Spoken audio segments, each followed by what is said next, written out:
You know, this ushers in a brand new era in monster truck racing. We'll call it AB, after Brass. Andy Brass, a longtime perennial favorite and champion, the driver of the Bigfoot racer, no longer driving, but he is still involved in monster truck competition. A new format this year. We'll see the fastest two losers of round one going against each other in round two. Well, Army, you knew this was not going to be a good night for Bob Chandler and his team when the Power Wheels Bigfoot, which would have been piloted by veteran Lonnie Childress, who was subbing for Dan Runte, had to be towed off the starting line in qualifying. Done for the night, as he went up against Mark Hall and the Executioner. And Meager turned in a stellar 3.82 run, as we'll see right here. This is action from round one.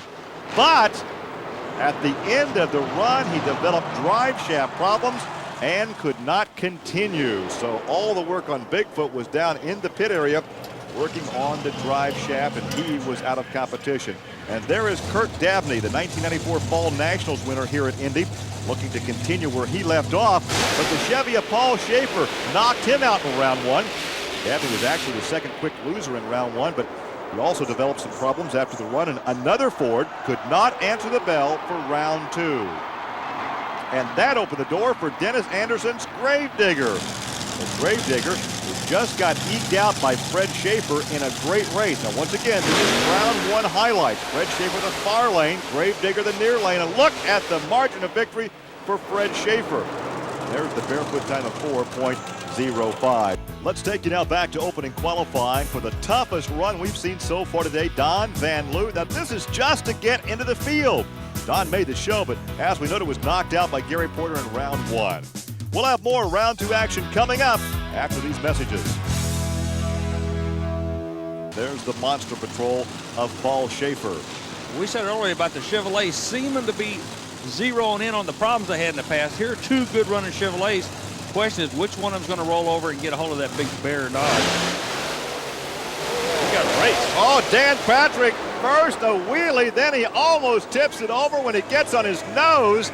An exciting ride for Dan Patrick and Sampson, 3.91 ET. And there is the Monster Patrol, Paul Schaefer's 3.94. We're talking chassis here. Dan Patrick, I said earlier about how you set the chassis up. Well, Dan Patrick is set up to dive at the finish line. Schaefer is to fly at the finish line. First the wheelie, then he gets over on his nose and almost tips it over. Let's go trackside, Army. Boy, it's amazing. It looks like it's getting back to two basic things, chassis and clutch. Right, Army. What we've done here is we spent a lot of time on the phone this week doing clutch combinations, finding out what to do, what not to do. It's tough when we're qualifying and racing in the same session. We would have a better advantage if we could qualify 3 or 4 hours earlier.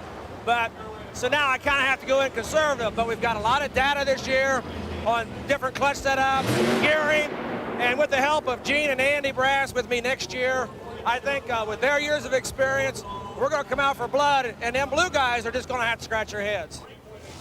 He lines up in the near lane in this Chevrolet.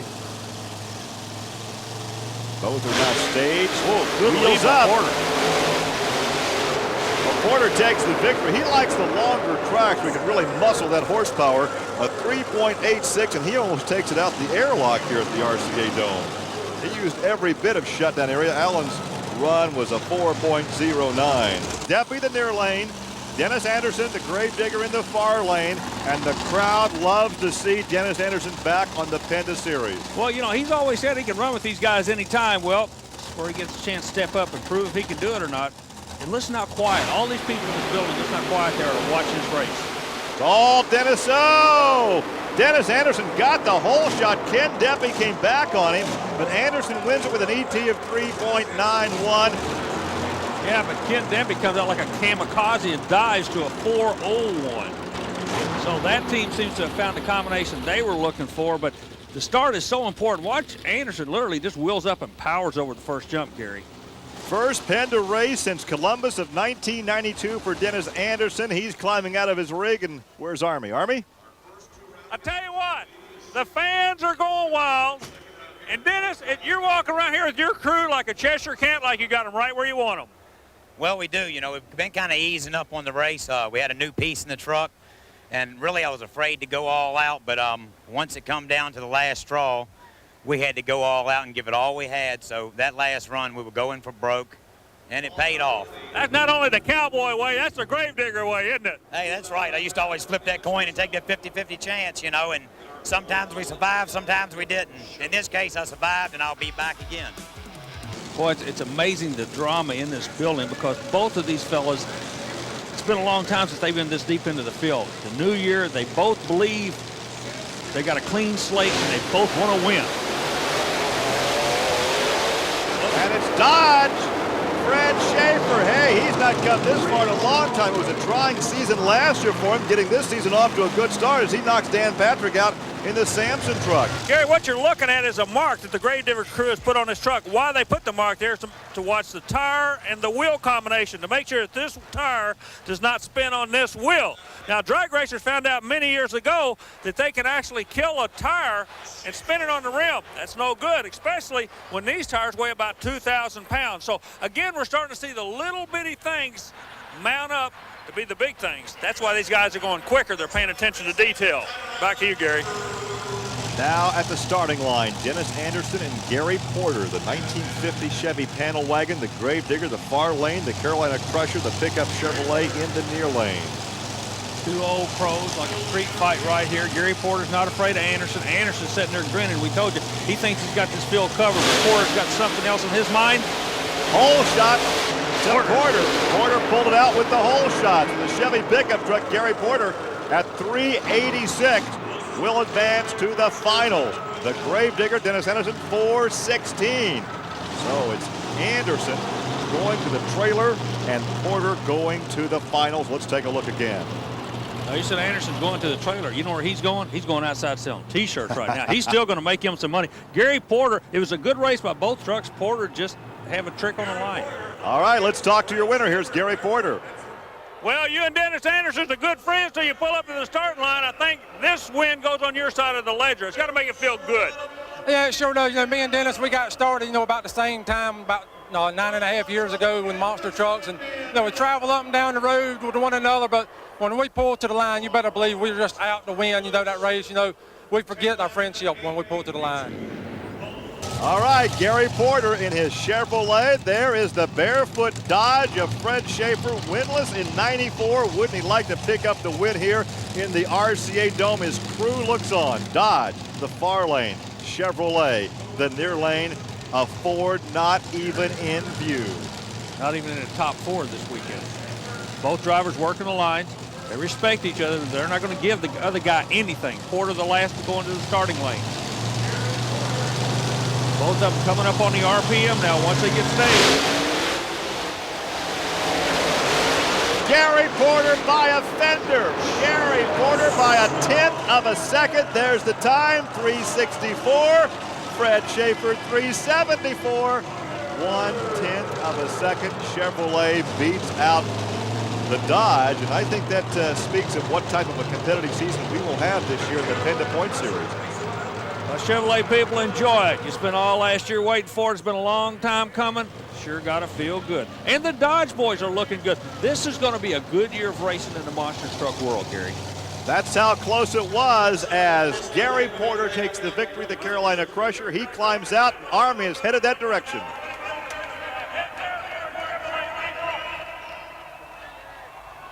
Great run. Everybody here feels good about this. Even your competitors are glad you won this thing because you've been working so hard to get the combination back. Yeah, I really appreciate it, Army. All these competitors out here, they stick behind me. We've had a tough couple of years, and, it's just been great. I think I got a good truck. It took me a while to come around with it. But I think we're going places. Yeah, you're going places like a 364. That's awesome. The new torque converter's working for you. And for the first time in a couple of years, Chevrolet has a national points lead after one race. That's got to make you proud. Got to make Chevrolet awfully happy, too. Yeah, it sure does. How could you, what kind of better way could you start a new year, taking the first win and, the truck's running good, and hopefully we can just keep on doing this rest of the year. Well, if the first show of the year is any indication, a most competitive series for the PENDA Points Championship. Look who's on top. Carolina Crusher over Barefoot, Samson, Gravedigger, the Predator. Look who's missing. Bob Chandler's Bigfoot team not in the top 5. No Fords from the Bigfoot organization. Last night in qualifying, it was a dogfight, a shootout between Dodge and Ford. First of all, Fred Schaefer in the barefoot Dodge set the world qualifying record for a 250-foot track at 4.86 seconds. But then the spotlight was on Dan Runte in the Power Wheels Cruiser, and he clocked in at a world record 4.84. But that was not the only action from last night's qualifying round. Here with that story is Army Armstrong. Gary, these are the brutal remains of a violent wreck involving Kirk Dabney and the Overkill truck. Really, it was a tough blow for this privateer. You know, it's the second wreck in the last 3 years at Allen County Fairgrounds. Now, Kirk does not have one of the well-funded operations, and after months of getting ready to run outdoors and chase these national championship PENDA point series, Dabney literally destroyed his hope for a championship in less than 5 seconds. This is one of the trucks that finished so well last season, and really a lot of people were looking for great things this year, but that was not the case to be. Truck high-sided, he's on the throttle. A picture's worth 1,000 words. We've got another look, Gary, and it was amazing that Dabney was still trying to drive. You can hear him on the throttle trying to get one of those four corners to touch something to pull that truck back down. First jump looks smooth. He rolls over. The rear wheel's down on the ground. He's planting the horsepower. When he approached the second jump, everything looked good. Now, the touchdown, the left rear hits, snaps the right axle. Now he's on the gas. You can see he's on the throttle. He's winging the throttle right now as he goes over. But like we say, the picture tells the whole story, but he did walk away.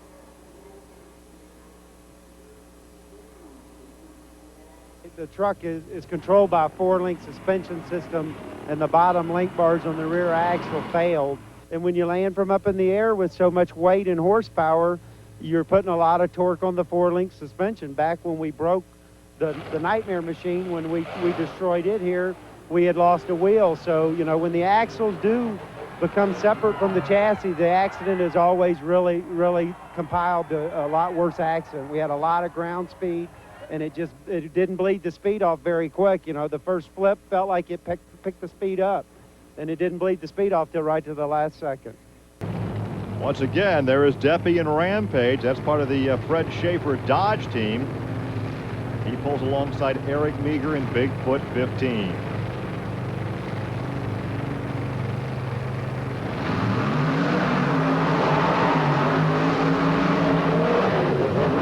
Look at that, the brand new Dodge Rampage truck takes the victory of 490 for Ken Deppy. That has to come as a surprise. I'll tell you, Deppy's an up-and-comer. He's been there before. He's got good equipment. Not really a surprise, Gary. On the replay, right lane, watch the rough landing for Ken Deppy. Almost noses down in the mud, but he saves it and takes that victory over Bigfoot. Had a dismal season last year in that Dodge truck, and certainly hopes to turn things around this year. Yeah, well, they've definitely regrouped. They put the war paint on, and they're going to play hardball this year. Meanwhile, one of the undersung heroes in the sport is that young lady over there. She and her husband have qualified for a lot of these shows, but don't make it past this round. And once again, she gets knocked out by Fred Schaefer, and Barefoot logs in at 5.08 ET.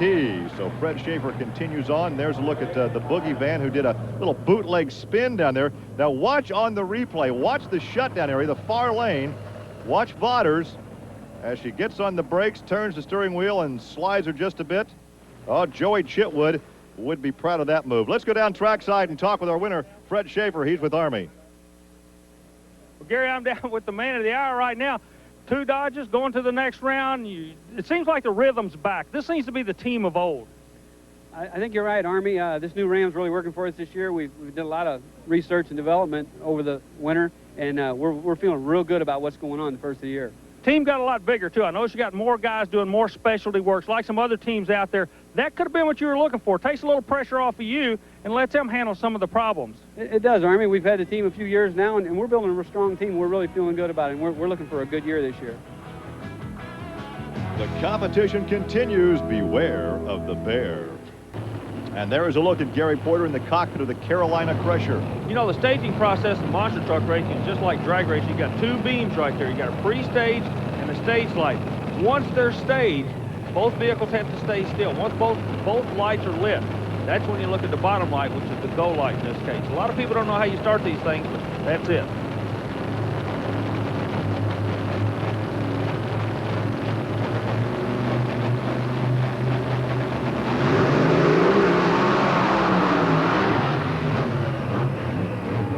With the wheelie through no man's land. Let's check. I think yes, he's been disqualified. He did not make it over that second set of cars. Fred Schaefer wins it at a 5:01 ET. Yeah, but Schaefer's indicating he's got a problem in the shutdown area, Gary. On the replay, watch the right lane. Gary Porter wheel stands it in no man's land right here. It pulls off to his left. The left side tires fail to make contact with the cars. That's his problem. Let's check on Fred Schaefer's problem. Real quick, a lot of discussion going on. Do you have any idea what it was? Army, I think it's something electrical because it didn't run out of fuel. It just shut just like you turned the key off. Okay, you have two trucks here, both of them powered by the Chrysler Hemi engine. Can you take pieces off the other truck and put it on this truck and make the final? I think we can do it, Army, as long as nothing internal and it's a magneto or magneto belt or something like that, no problem, 5 minutes. And Gary Porter checking out those shocks that let him down. Back to the starting line, the finals. We're ready for Dan Runte and the Power Wheels Bigfoot, the Big Ford of Bob and Marilyn Chandler, and the Big Dodge Barefoot of Fred Schaefer. I don't care what anybody says, this is a corporate war at this point. No love lost between the teams. We watch Schaefer as he works in the starting line. Same type starting you use in drag racing. You can win it or lose it by thousandths of a second. Let's just watch and see who's going to win this one today.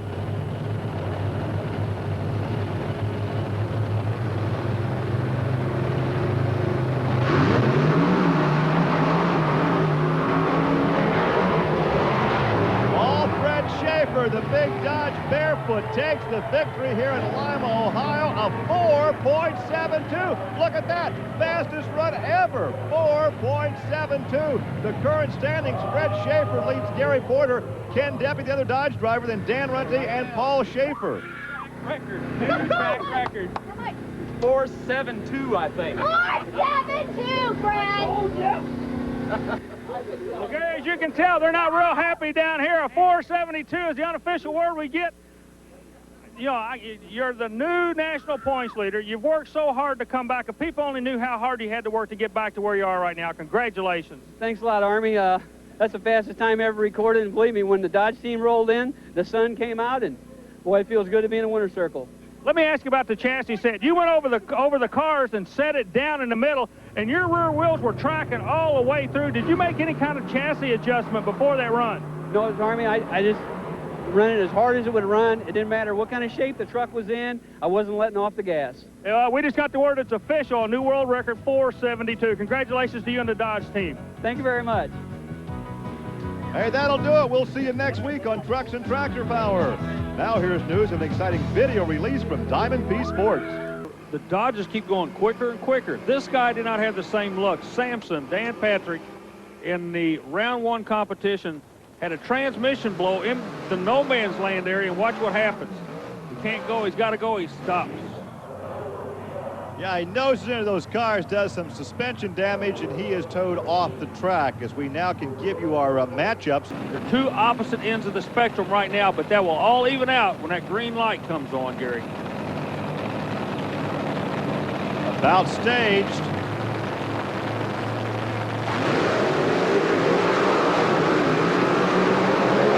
A terrific run for Fred Schaefer. A bit of bounce there in the shutdown lane for Hall. Look at that. A new world record at 4.71. Beats his old record by 100th of a second. Watch how the truck settles down in no man's land. See, keep something on the ground so he can keep pushing it to the other end. Yeah, it's impressive to be in the air, but in the air, you're not hooking up the horsepower. So a good run for Fred Schaefer. As we take a look now, watch the rough landing for Tim Hall on the right lane. Here's Army with Fred. Fred, real quick, you just keep getting quicker and quicker and faster. A 471. You guys seem to really have a handle on it. Army, every day we change some little something, come out there in those clocks, they tell you if it's good or bad. And boy, it seems like we can't do anything wrong this week, and everything's been good. Well, what do you think about a situation where buy a kid books, you send him to school and everything, and he's going to try to come and beat you in the competition? Fred, you put this kid in the seat because you knew he could drive the truck. Now he's coming after you. Yeah, and he's pretty tough, too. He's really made some impressive runs this weekend, so you know, I'm going to have to do the same thing that I do against our other competitors. I'm not going to do everything right in that seat. That's what it's all about. Now, the kid, we call him. A lot of years experience. You've really done a tremendous job, made a good name for yourself. I know you're tickled to death to be back with the Dodge team. Can you get this guy? I'm not going to call him the old man while I'm standing next to him, but can you get him? I wouldn't call him the old man either. I don't know, Army. You know, he's turned in the 2 fastest times ever run in a monster truck race this weekend. You know, I've turned in the 2 fastest times I've ever run in one, but they still haven't been quite as good as Fred's. You know, the best thing would be if we'd have, you know, 2 Dodges in the final. At least we know we're going to have 1 in the final.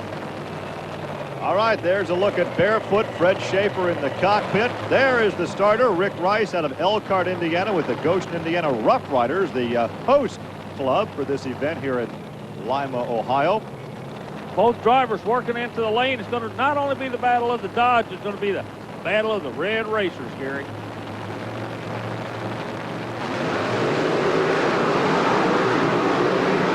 Fred Schaefer takes it, lays down a good run. Let's check it out. Oh, listen to this one. Listen to this, 464, another world record. Every run he's made today has been a world record. That is awesome. Boy, it's just amazing, y'all. It's hard to believe that every time you make a run, you set a new world's record. And you told us you were going to go after this kid, and you did it in a big way. Army, I knew this. Ken, he's been running fast. We looked at the air, changed the pill, and picked up some more power. I can't believe it. The super bite out there on the track, and it's the ideal conditions today. The feet, the driving shoes, the lower extremities of Fred Schaefer in barefoot. Just earlier this afternoon, a 4.64, a world record for this event. And he pulls up the stage alongside the Power Wheels Bigfoot of Dan Runte. This is like 2 old gunfighters going to go at each other. They're playing mind games on the starting line. Fred Schaefer rolls up, then the kid rolls up, Fred backs up. Eventually, they're both going to have to stage. From that point on, it'll be 5 seconds to find out who the best today is in this sport. The way Fred's been running, less than 5 seconds. Rick Rice, the starter out of Elkhart, Indiana, will turn them loose as we crown a champion here in Lima, Ohio. Ford on the far side, Dodge on the near side.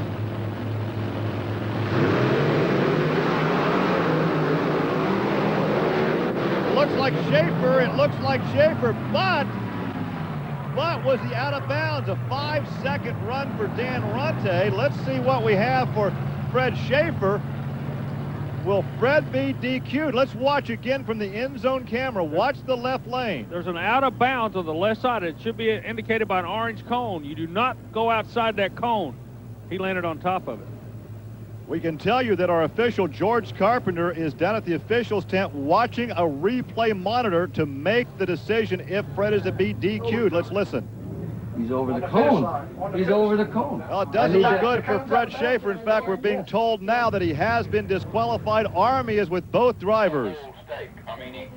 We got a controversy finish. The Ford's going to take the win. He'll take the points out of here. The Dodge was first to the other line, but was disqualified because he jumped out of bounds. Now, the way that I understand the ruling in the past has always been that your front 2 tires have to hit the object at the end, but I never knew there was an out of bounds at the finish line.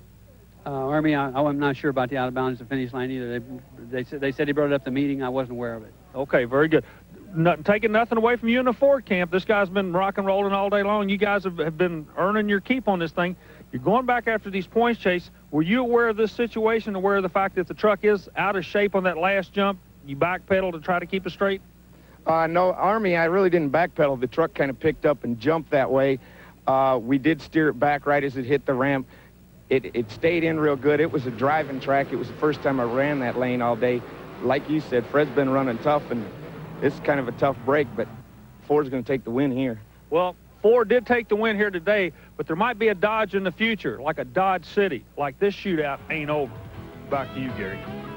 Well, Army taking a look at the point standings. Schaefer continues to lead over Gary Porter. Dan Runte with his first win of the year takes third. Ken Deppy is now fourth, and Eric Meager in Bigfoot rounding out the top 5. That wraps it up here in Lima for Army Armstrong. I'm Gary Lee. We'll see you next week on Trucks and Tractor Power.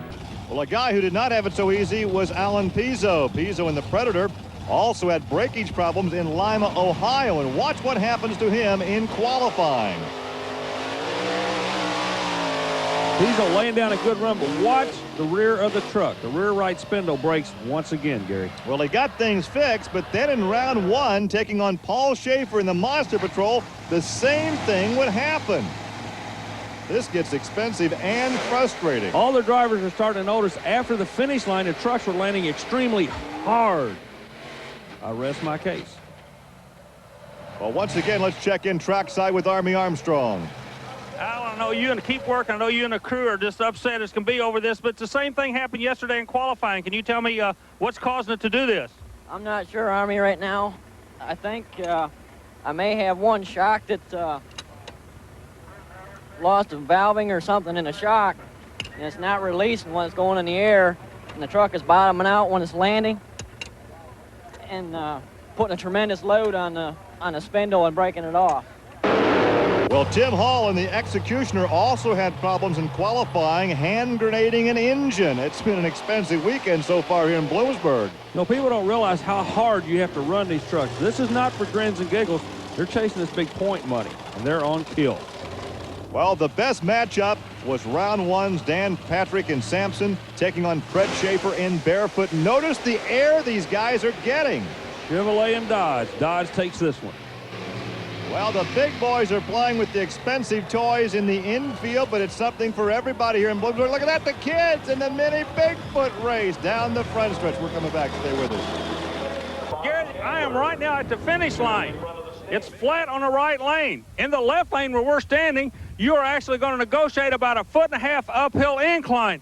What that does, it makes the truck that jumps and lands hit, and then the front end has to come up to negotiate the rise we're talking about.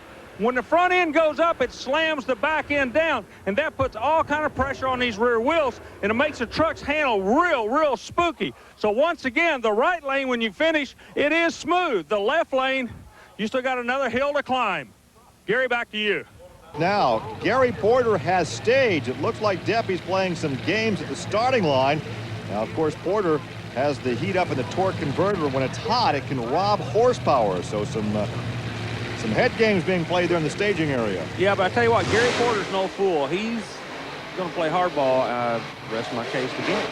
Well, obviously a problem in that far lane with the Dodge Rampage. Gary Porter a 542. And there's a look at Ken Deppy as Deppy will go to the trailer. I'll guarantee you the next time this Chevrolet pulls up against one of those red Dodges, he will not go into the light first. He will let the other guy get hot. Well, there is a look at the landing for Gary Porter, a rough landing, shaking that chassis, but he settles back down. He takes the victory. He'll advance, and he's in the pit area with Army Armstrong. Well, a great hopes for the Chevrolet camp stay alive at Bloomsburg. And Gary, did you have any idea that he had any kind of problem on the starting line, or are you aware of what's on the left or right of you? Not really. You know, I knew he took a long time getting there, you know, staging, and you know, I think they need to come up with a rule, and after a truck is already staged, if the other truck's messing around in the other lane, they ought to go ahead and, you know, they should have turned me loose long before they did. And, you know, I wasn't aware of what was going on. I knew he was having trouble, but after the light turned green, you know, I just went for it, and I didn't have any idea where he was at or what was happening. Tremendous asset to Meager. Meager be the first to tell you that Dan likes the sport. He helps everybody in it, but right now we're racing. Patrick get down that left lane, but not quick enough. Yeah, but it's the second half of the run belongs to Eric Meager, a 5.03 ET. Another win out of the right lane. Man, I tell you what, there's a black cloth hanging over that left lane right now. Patrick made it down the left lane, but I want you to notice how hard he landed. He's on the right side of your screen right now, but watch, the truck is actually trying to do two things, go down and up at the same time, and the drivers are caught in the middle. A very hard landing for Dan Patrick in that right lane. Gary, what they're talking about real quick, and you can see them working on the far side of the ramp, the lighter part here went down at an angle, okay? That was the lighter part, what they've been running on. What they wanted to have added was more of a run to it, because what was happening, the trucks were getting into kind of like a swoopy situation or a half pike for a roller skater. When they hit the ramp, it just skied the vehicle straight up in the air. Then the problems really happened because the drivers were landing so hard. You got to remember, these trucks for the last 5 or 6 weeks have been running 490s, 470s, 460s. As a matter of fact, they broke the 4-second record right here last year. This year, nobody wants to attack that second jump. They're only running in the low 5s. I'm anxious to see now, since they've regroomed these tracks, they've requested the drivers We're right at that 4-second barrier. Let's see if anybody's going to bump into the 4-second barrier. If that's the case, then the drivers were indeed right. They needed to change those ramps. Well, there is Gary Porter in the cockpit of the Chevrolet, the Carolina Crusher. There is the Ford Power Wheels Bigfoot with Dan Runte. Believe it or not, that monster truck has a set of weld wheels on it. Famous racing family out of the Kansas City, Missouri area. Now they're in the monster truck. And there is a look at the Carolina Crusher in the foot box in there in the cockpit. Gary runs a transmission brake. Somebody using drag racing to get him off the line quick. He left good with the Ford. Oh, look at that landing, Dan Runte. Runty's coming across. And a good reflex on the part of Gary Porter as he climbed on the binders. They popped the left rear off that rim. So the Power Wheels Bigfoot taking the victory, but watch the landing and watch how close they get in the shutdown area. The rules say after the finish line, if one driver crosses over in the other driver's lane and contact is made, the driver that crossed over will be disqualified. Gary Porter did not make contact. Thus, the Ford's going into the next round, Gary. Well, Gary Porter, of course, climbed on the binders to give Dan Runte some room to cross his nose because some damage could have been incurred. Let's go back to the pits. Army? Dan, they fixed the ramps. You go under 5 seconds, so it looks like that was a good move. But what happened here? It come down crossed up, Army. It just later. This is the problem we were having last year. The Ford with BDS behind us and this new MSD ignition that we're checking out. We're getting a lot of power. The truck leaves the ramp. It's torqued up. When it gets torqued up in the air, it crosses up in the air. It's something you have to deal with when the truck comes down. And we're making a lot of power and we're putting it to the ground, but as soon as that truck leaves the ramp, it's got to unload somewhere. So the Bigfoot team will have a job ahead in changing the tire. Runte's teammate will be up. Look at that. You NASCAR guys can make a pit stop in 17, 18 seconds. They have to roll this 700-pound tire from the paddock area back to the pit area to make the change. As we look now at Eric Meager in the Bigfoot Ford. He'll be staging against Fred Schaefer, who had a bye run in the semis. And of course, with the concern today over the track and track conditions, earlier Army talked to Fred about the rough day on the ramps. We're hitting the cars now between 50 and 60 miles an hour. You know, these trucks get faster and faster every year, so that ramp needs to come down just a little bit. Yeah, and such a minute change can make for a much safer playing field. Very first run after they changed the ramp went under 5 seconds. So it was a move in the right direction. Like you said, the trucks are getting faster, the ramps are staying the same. Gary, they both look like precision flying teams. One yaw to the left, one yaw to the right. Photo finish, but they're going to give it to Bigfoot. 5.04 over the Barefoot Dodge. Look again at how close it is. When I was talking about yawing, I mean they lean. Now watch the Dodge. He'll lean to the left, and the Ford will lean to the right. Right now, they're bailing out in opposite directions. What a neat run. The victory goes to Eric Meager. Well, Eric, we were talking earlier about taking over the seat of this truck, not making it to the final. We can throw all that out. You are going into the final against another teammate here, so I know there's some kind of pressure, but then again, you know it's going to be just a good, clean race out there between you and Dan. Well, that's right. You got two choice Ford vehicles here, and just the great sponsorship we have behind us and the development through Bob Chandler's Bigfoot organization. I mean, it's definitely showing its power here, and I've got my work cut out for me, but we were pretty optimistic about it. Another look from the crush cam as we're getting set for the finals, Ford against Ford, when we come back to Bloomsburg. As competitors, these guys probably get along better than the Bodine brothers in NASCAR racing. Well, you mentioned both trucks were blue. I'm going to help you out. There's going to be a black and blue Ford final here. Blue of Kleckner. That's what I was talking about. And the winner is going to be featured in the Keystone Motor Racing News, a monthly publication that comes out of the Pennsylvania state. It carries all types of motorsports. We're glad to have them in the monster truck into this thing, and they're excited about covering this event. But right now, it's a blue oval bunch in all Ford finals. Meager takes his first win, Gary. Well, remember, Dan Runte and crew had to change that tire on that Power Wheels Bigfoot. There is the new wheel, the rim, and the tire right there. But also remember, Meager takes the win out of the quote-unquote bad lane. So it was a level playing field. That was just a good head-to-head race. And there is the margin of victory right there. Eric Meager, as you said, he was the understudy of Dan Runte, but the student knocks out the professor. Here's the winner. Well, they say you're going to remember your first one. This is the one you're going to remember. After a day of controversy, it seems like the cool heads prevailed. You just drove a good race. Just a easy-going, hard race. Yeah, that's what we were looking at. We were looking for consistency. We knew that was going to be a key here today. As you can see, the trucks and the track conditions that we went through all day to get here. Consistency got us to the final round. We would have liked that lane choice there. We weren't really happy with the left lane, but we just ran our race, and I believe we broke the fours, and I believe Bigfoot won on the day in Bigfoot here in Bloomsburg. I believe you're right. I want you to look at the camera. Hold up that number one finger, because you are number one. The first one for me, not the last. And a big smile from your winner, Eric Meager. There's the congratulations from his teammate. And a good day for the Bigfoot organization here in Bloomsburg. Fred Schaefer continues to lead the PENDA point standings over Dan Runte, Gary Porter. Eric Meager is now fourth, and Ken Duffy rounding out the top five. And as the congratulations continue, talk about parity in the top five in points. 2 Dodges, 2 Fords, and a Chevrolet. Well, we hope you've enjoyed today's monster truck racing here from Bloomsburg, Pennsylvania. You know, one thing we have learned on Trucks and Tractor Power, you can't count out Bob Chandler and the Bigfoot organization with Eric Meager and Dan Runte doing the driving, but they have gotten off to a slow start this season. They've been chasing Fred Schaefer. Ha-ha! But they come into Bloomsburg, and they put both the big Fords in the finals with Eric Meager winning. And now today, Eric Meager is the fast qualifier. So obviously, he has gotten his program together. Look out, it's going to be a great season. And here with more on today's competition is Army Armstrong. Bloomsburg, Pennsylvania. Gary, there's something mystique about this place. We've had 4 races this year, 4 winners. 1 Chevy, 1 Dodge, and 2 Ford. So they're all knotted at the national points lead. The winner out of here today is going to set the pace for the rest of the year. So once again, Bloomsburg, Pennsylvania, the Jamboree here is going to set the tone for the remainder of the year. If you don't win today, you're playing catch-up. David Morris, the '89 world champion, has joined the PENDA Point Series chase. The Equalizer taking on Rampage. This is round 1 competition. He would not be around very long. In fact, he hit the Hydra barriers, and Ken Duffy would advance to round 2 competition. Also some highlights from round 1, Barefoot against the Boogie Van. The second race in a row, Pam Botters, red lights in round 1. She's showing lots of improvement, but a little over-eager there against Fred Schaefer.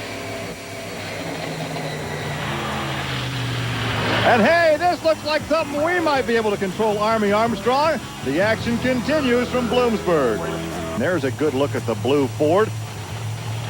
Well, Eric had some big shoes to fill with the retirement of Andy Brass. And Phil, he did. Well, but not a real big victory. In fact, the Predator ran him pretty close there. Yeah, well, 5:19, that's a good number, but, you know, it doesn't have to be a big victory. An inch is as good as a mile in this Ford. Boy, Allen had a little rear suspension set down and toward the right rear quarter panel off of that truck. Let's watch again, and let's see how close he comes to getting out of bounds here. Right there, he just does keep it in bounds. Army? Eric, it seems like you've hit your stride here. You and the rest of the team seem to be gelling now. You got confidence. Everything's looking good. That's right. This weekend for us has gone real well. We've got our program back together. Everything seems to be dialed in, and the parts are staying together. That's a big factor here. Consistency is the key. Well, with that consistency comes that comfortable feeling. So if we look a little bit relaxed, it may look that way, but inside we're really not. Get more than bragging rights if you win this one. You get more points than the other guy, and that's what the PENDA payout is based on. Top 2 in points right now, going side by side only in round 2. Hole shot by Runte. Look at the wheel stand by Fred Schaefer. Runte knocks him out, though. Runte at 4.98, but did you see that wheel stand by Fred Schaefer? The crush cam's going to give you a view of a wheel stand you've never seen before, Gary. That was quite a run by Dan Runte and by Fred Schaefer. Yeah, Porter's out of Waitsville, North Carolina. Sampson has a new driver in it, really over from the Bigfoot stable. Dan Patrick had hurt his back earlier, went over to the Bigfoot team, said, hey, I need a hand. They said, no problem. We're going to put Eric Tack in there. He's one of our young gun drivers, give him a little bit of experience. I want you to notice something on the Sampson truck, though. Watch how quick the rear wheels will drop on this truck on the second jump. Keep an eye on it. Watch them just fall out. See? It did work for him, though. Porter takes the win. There's a time of 5.39 to amplify on the work that Sampson is doing with the rear end. He's trying to get that travel, to get that rear end to set down sooner to make for a smoother landing. and you may see that in other trucks in the future. Well, the privateer, Gary Porter, carries the bow tie colors of Chevrolet into the next round. And Gary, how do you do it? You work out of your own pocket, you work those pickup crews and everything, and you keep battling with these corporate guys. That's right, Army. It's getting tougher and tougher out here, as an independent, trying to do battle with the big corporate sponsor guys. And, we just try to buy good pieces, come out here, and try to run consistent and do the best we can. Fulton's building my engines now, Chance, my transmissions and torque converters and the Big A auto parts. I just try to get good pieces and come out here and try to be consistent. And there is his teammate and right now combatant, Dan Runte in the Power Wheels Bigfoot. Gary, there's not been a lot of discussion today over these different lanes. Both lanes seem to be okay. Nobody's got a crying towel out there. Everybody's ready to go racing. Everybody's laying their cards on the table. And like you say, they're going out 2 by 2 right now. We're down to the final 4. Well, we will have a Ford in the final, that is for sure. But will that Ford take on a Chevrolet or a Dodge? That will be the question. Well, the question really is, will it be a black or a blue Ford in the final? It will be a Bigfoot Ford. There you go. Ooh, another good start out of this lane. And Dan Runte takes the measure of his teammate with a 4.86. There's a look at Eric Meager. He'll go back to the trailer, and Dan Runte will continue on in competition. So a black Bigfoot will be in the finals. Yeah, now the big question is he going to go against a Dodge or a Chevrolet? Wait a minute, we may have a real problem here. A problem at the starting line with the Dodge Rampage. The mag is not firing. Gary Porter, meanwhile, he rolls out. So the rules would state that if Gary stages, then Rampage goes on the clock. Tell you what, with the new kid up there, you knew you were going to have to cut the tree on him, and that's exactly what you did. That's right. Eric's new, but he's good at cutting trees. He was in mud racing before this. Gary's got both of these trucks running good. It's hard to put 2 Fords like that in the semifinals, but one of them's got to lose and one of them's got to win, so we just let it go at that. Well, as we take a look at Power Wheels, we can tell you that time is running out for Rampage as Gary Porter waits. As the controversy continues at the starting line, we can now see that Fred Schaefer is pulling to the line. Let's send it down to Army to update the situation. Well, we're with Ken Deppy. We got good news and bad news. Good news is there is still a Dodge in competition. Bad news, it's not you, it's your boss. How do you feel about that? Naturally, Army, I'm really disappointed. It turned out to be a real simple electrical thing. Then, the crew was scrambling, trying to get it. Of course, you've only got 3 minutes to fix it. They were just a little bit late finding it. So that put me out of the competition. Hard luck for me. Good luck for Fred, though. At least the Dodge team's got someone still in it. Bloomsburg. Now, at first, it appeared that Porter was going to have a bye, but the officials brought back the fast loser from the previous round. Now, Gary Porter cannot be happy about this. In fact, I don't like this rule at all. Who says the Dodge team wouldn't fake a mechanical problem to give Fred the added semifinal points? Well, I'm going to be real honest with you. I looked down and there was a ground wire off the mags, exactly what the problem was. And I saw it myself. So something very simple, so it may have been fake. They may have been looking for the mountain and it was just a little pebble to trip them up, but the ground wire was off the mag when they were spinning it. I don't know if they took it off or not, but I know a vehicle will not run unless it's grounded. Well, let's go back to the race, and we got a Chevrolet and a Dodge. All right. The winner here advances to the final. Once again, the points are ever so important toward that final points rundown at the end of the year in the PENDA Points Championship. Gary Porter, the Carolina Crusher, in the far lane. The near lane now being brought back as the fast loser. Fred Schaefer in third place. Chevrolet. Yeah, Schaefer has all kinds of trouble. Well, he lost a golden opportunity to gain some points, but Gary Porter continues on. He'll be in the finals against the Power Wheels Bigfoot. Let's look again. Both of them leave side by side, but right in no man's land, Porter settles down. And Porter takes the victory. Let's go down trackside and visit with Gary. What's going through your mind? Because I've seen you cut a tree before, but you were pumped on that one. You drilled that tree. That's right. Army, I was sort of mad when I pulled up there to the line. The officials made one decision, and then the competitors out here complaining or something, and they go back and change the ruling that they had already made. And I think that's pretty sad that the officials do that. They made a rule, and if they don't have enough backbone to stand up to their rule, then we need some new officials out here. Well, obviously, he was not happy with that decision, but hey, talk about a black eye. Oh, boy, you'd have one, too, if you got hit by that truck. The last time I'm holding the camera. Chevrolet, Ford. This is an All-American final if there ever was one. Plus, you're going to see a good, clean race.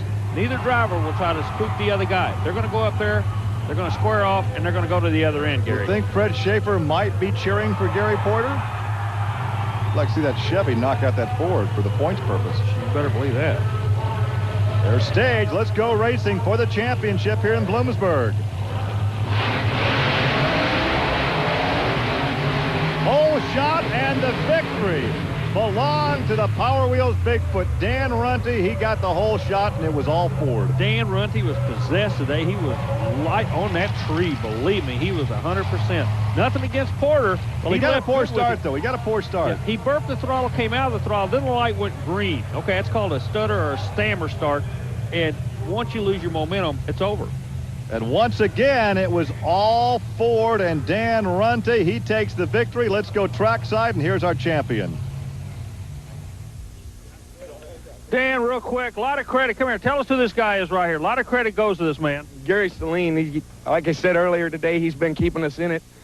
He's got this motor running just unbelievable. The Ford's taking off like there's no tomorrow, and it's unbelievable. I can't say enough about Gary either, or the rest of the crew for that matter. Well, they do a good job, but Gary, credit where credit's due. This guy's a good little driver, too, isn't he? Yeah, a lot of credit. I mean, we can do the best we can here, but if the driver doesn't do his job, it's for naught, too. So he's doing an excellent job, and I give him a lot of credit on that last little burp there.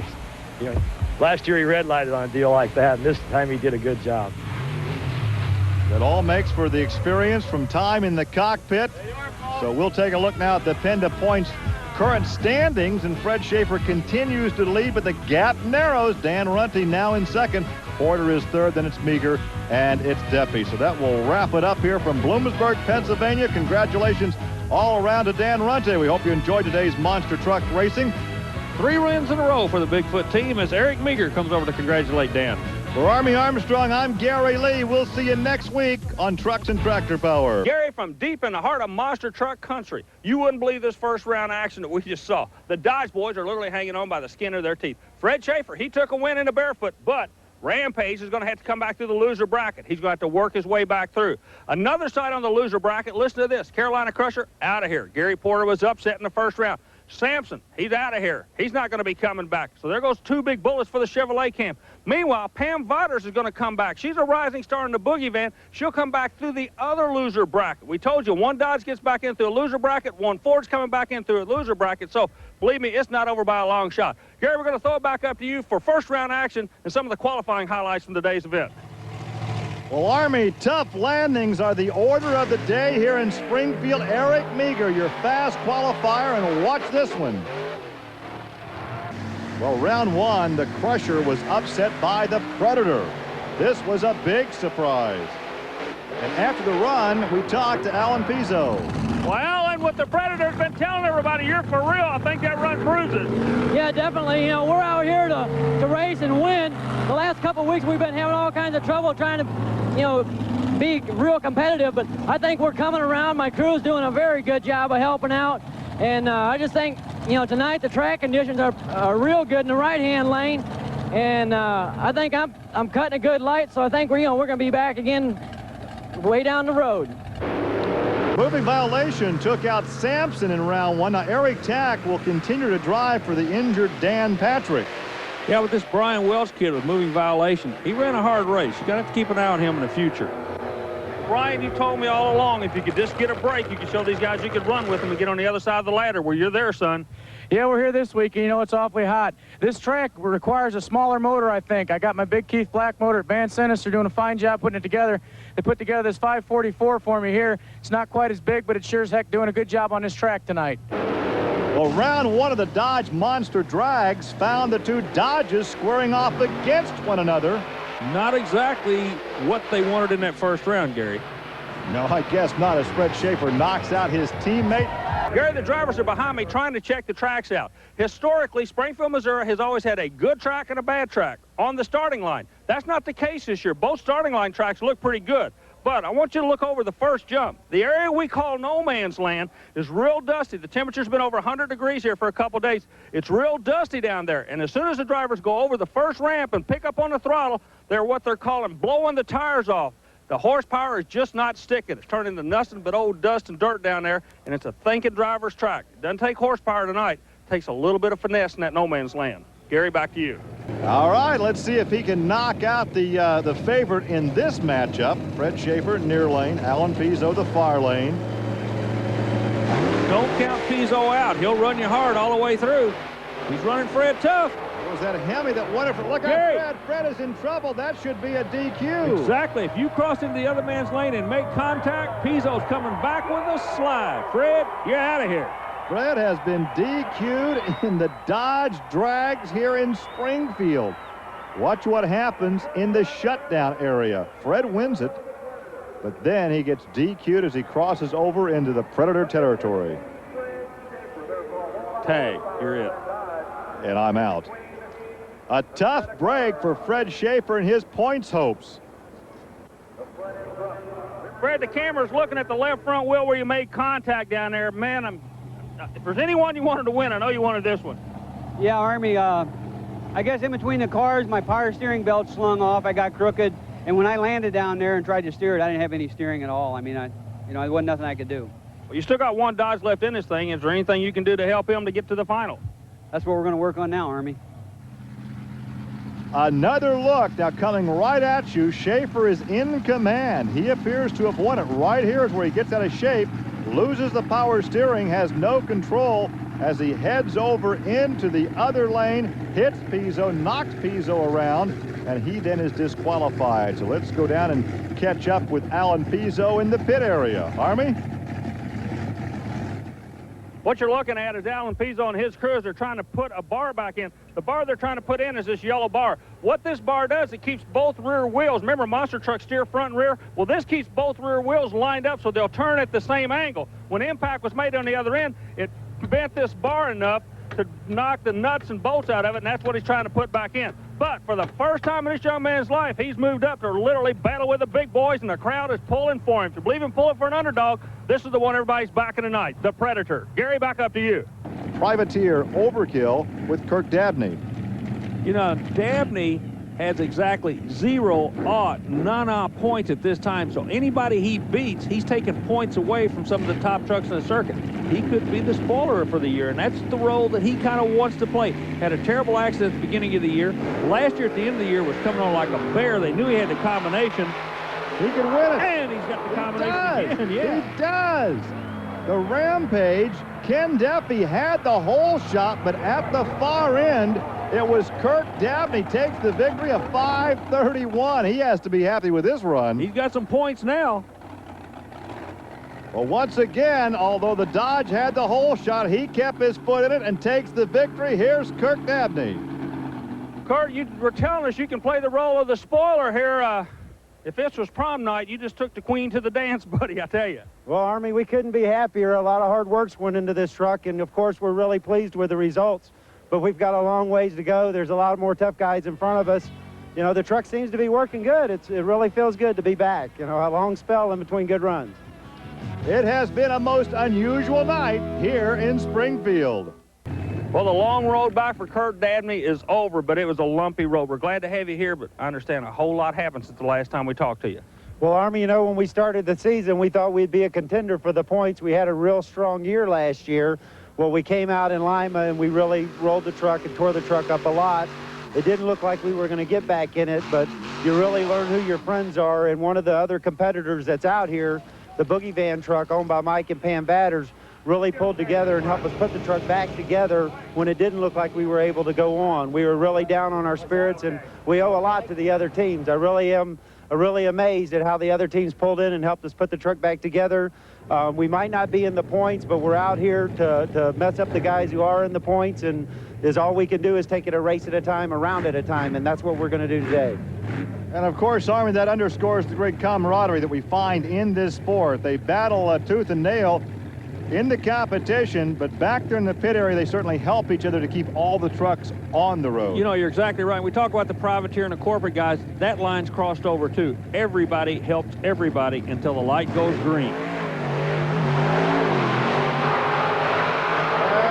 Dan Runte was a prophet. He said a pair of Fords in the finals. We will have a pair of Fords.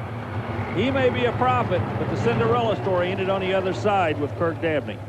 Well, Kurt got a good hole shot right here, but his dream ended in no man's land. It was that Ford power that got Dan Runte to the victory.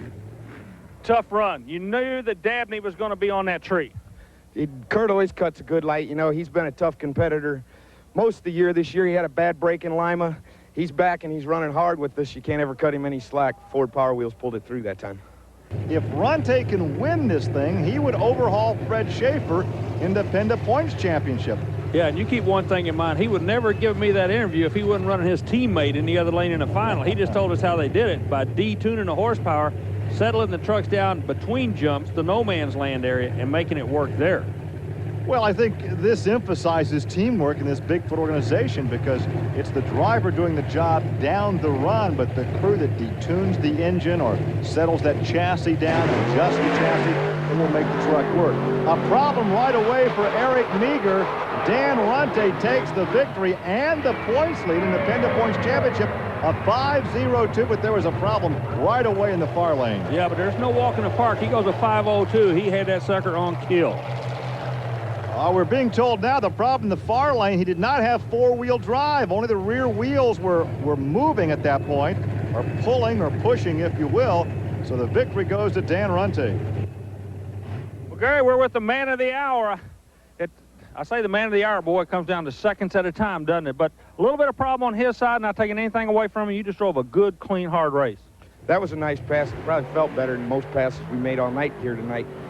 That other lane, like I said earlier, it's a tough lane to drive. I didn't have to go over there and do it.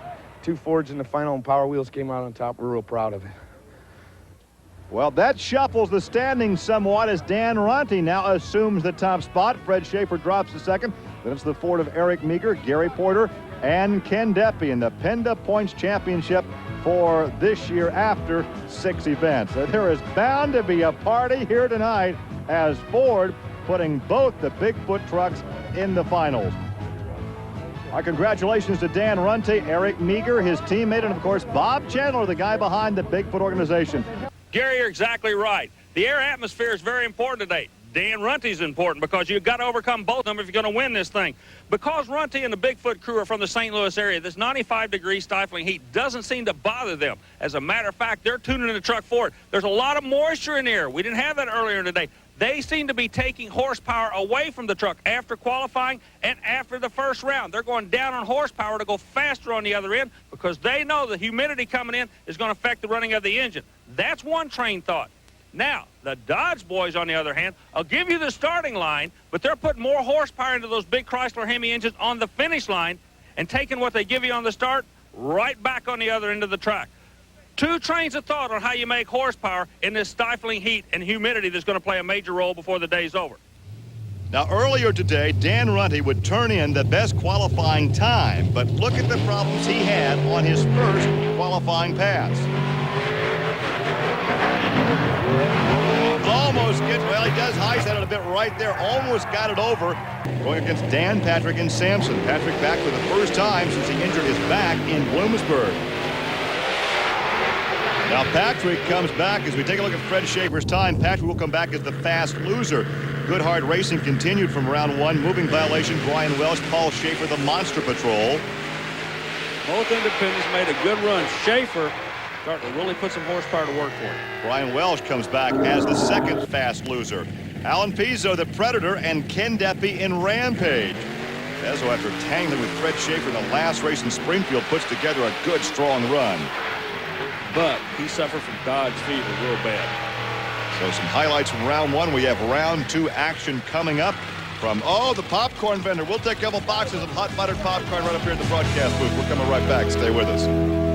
Gary, the starting line has kind of given us some unique problems here today. It was so dusty after the first round of competition, the track officials decided to water down, dampen it down, okay? Get a little bit of moisture in here to keep the dust down. But what happened was as soon as they did that, then they started to get some real mud, okay? Now, the drivers don't like the mud either, so what the drivers do, they come up to the starting line, stop, and do what they call a dry hop or a burnout. What that does is throw all the mud out of the way. So they're right back to square one. They're right back to where they started before they ever tried to change the track. Gary, back to you. All these guys race hard and everything, but that truck, when it lands so hard. We've had helmets fall off. We've had drivers fall through safety restraints.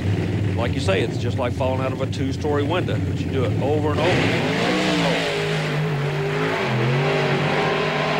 Well, Sampson with some trouble in the far lane just does get over the last set of cars. Dan Runte, a 5.38. So the success here in... When the 10,000-pound monster trucks land from their flight of horsepower, a certain amount of energy has to be absorbed in 3 main ways. Now, the tire will absorb some of the energy. The tires have about 3 or 4 pounds of air. Then the nitrogen shocks will absorb some of the energy again. That's 2 of the 3, but one of the most important ways you've got to absorb energy is through the driver and through his body.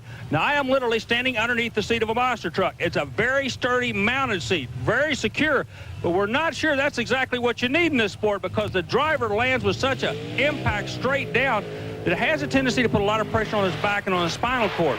So a lot of research and development is going on in the seat end of this thing to maybe loosen the seat up a little bit, put a shock absorber on it or something to let there be just a little bit of give to take some of that pressure off the driver's back when they land so hard. Yeah, a lot of stunt drivers now in Hollywood are using spring-loaded seats to absorb the shock of the impact. Fred Schaefer against Gary Porter. Dodge Chevrolet. We got a race. Well, now, who won that one? I honestly don't know. Fred Schaefer barefoot a 5.57. 57 to take the win, but it was an awfully close race, Gary. Let's take a look at this one again. Well, that was a photo finish indeed. A 5.57 for Fred Schaefer. In slow motion, here it is. Porter actually settles down in no man's land first. Then Schaefer cranks the trigger on that big Dodge. Ever so close, and here's Fred. Fred, the way the trucks are set up, it looks to me like you're giving them the starting line, but having to pull it back on the other end. But that was awfully close. Yeah, Army, you're right. There's hardly no traction all up there. I think my tire's rotating 2 turns before the truck ever moves. The times are way off. Paul comes out of northern Indiana. There's a look at the front of his monster truck. Stages alongside Ken Deppy.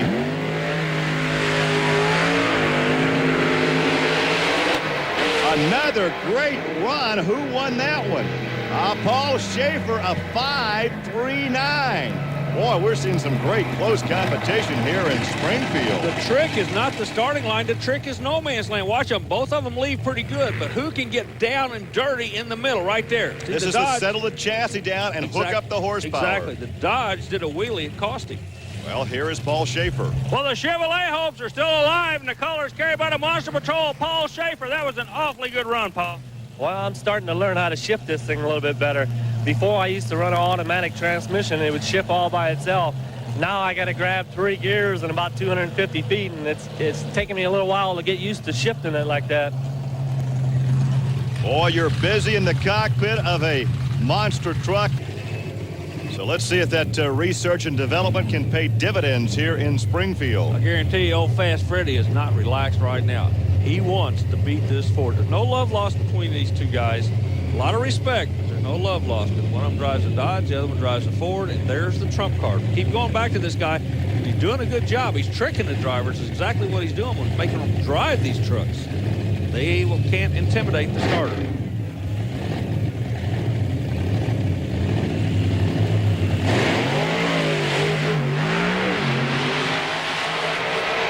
Looks like Fred Schaefer. Indeed, Fred Schaefer in the final. Look at that 5.07. That would give him, I do believe, lane choice for the championship run as he knocks out Dan Runte and the Power Wheels Bigfoot. Let's look at this again. A good run for both guys, but Fred Schaefer right in no man's land picks up the throttle and the horsepower, wins it. Let's go trackside with Fred and Army. Crew chiefs playing a major role today. Every time you guys come back, they're jumping in, thrashing. What's going on here now? Army, this blistering heat out here, oil temp got real high, oil pressure dropped off. We're going to drain the oil and put some fresh stuff in here and hope we can make it to the next round. Final shootout coming up, Dodge against Ford. Stay with us. Yeah, he was trying to change the oil to cool the engine down. He runs a dry block setup. There's no coolant in the engine. The only way he can cool it down is by changing the oil and running more alcohol in the engine. Meanwhile, and that gives you more horsepower. Meanwhile, the Ford guys we told you are still in horsepower, but the story, Gary, is the lane choice. Meager's going into a lane he hadn't been in all day long. Well, Fred, of course, laid in that 5.07 run, so he gets the lane choice. You take a look at the starter. Once again, Ford against Dodge. Dodge would love to win this one because Dodge is the corporate sponsor for this weekend's event. Yeah, but when that light turns green, Gary, nobody knows who the corporate sponsor is. The man in the black and white shirt is in control of this race right now. Let's see what's going to happen. And both drivers trying to work up on the torque converter. Whoa, far lane move, Gary. Then the light goes green, and the red truck goes dead, and the blue truck goes the other end. That kind of sums it up. So Eric Meager takes the victory here in a Dodge-sponsored event. So Ford victorious as Barefoot heads back to the pit area. Meager's time of 5:22, not as fast as what Fred Schaefer was the last round, but a problem right there at the start. Dan Runte still leads the PENDA Points Championship over Fred Schaefer, Eric Meager, Gary Porter, and Ken Deppy. In poker, they call it a bluff. What happened? And Schaefer went to the line knowing he did not have the engine cooled down.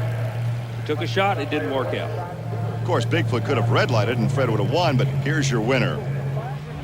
Hey, Gary Lee, how do you spell the word respect? R-E-S-P-E-C-T. Son, they respect you now. I hope so, but we spelled it a little different. We spelled F-O-R-D. Something you ought to respect. The best never rest. Like I said, we're on our way back and we're coming on strong. I just hope everybody else realizes it. 2 straight wins in Springfield, Missouri for Bob Chandler's bunch, and 5 straight overall going back to Lima, Ohio. This is just what the rest of the PENDA Point Series field did not want to see as we head to the midway point of the season. Let's send it now over to Army Armstrong. Fred, so close, but it sounded like something was going away in the engine when you rolled to the line. Well, I hate to lose them like that, Army. This dry block here, you know, in this extreme heat we've had this weekend, and I pulled the line, the oil pressure was down. I really thought I could make it, and I accelerated, and there's a valve or something's wrong there. Okay, now real quick, folks, I'm going to tell you what a dry block is.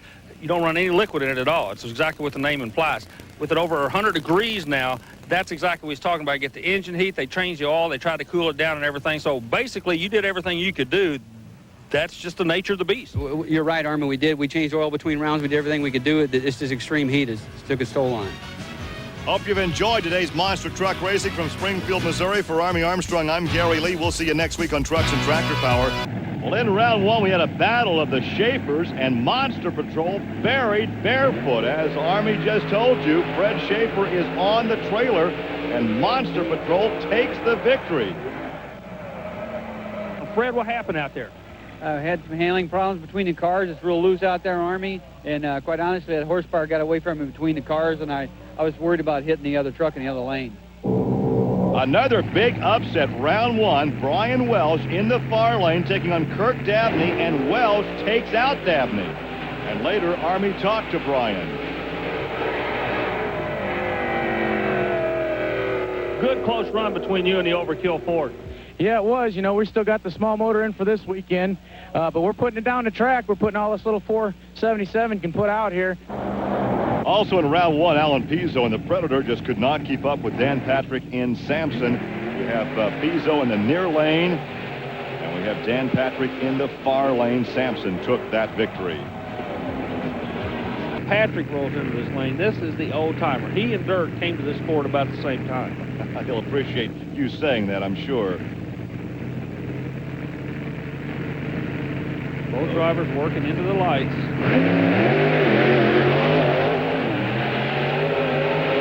Good close run. I think it was Sampson. I think Dan Patrick, yes, 5:28, but a good close run.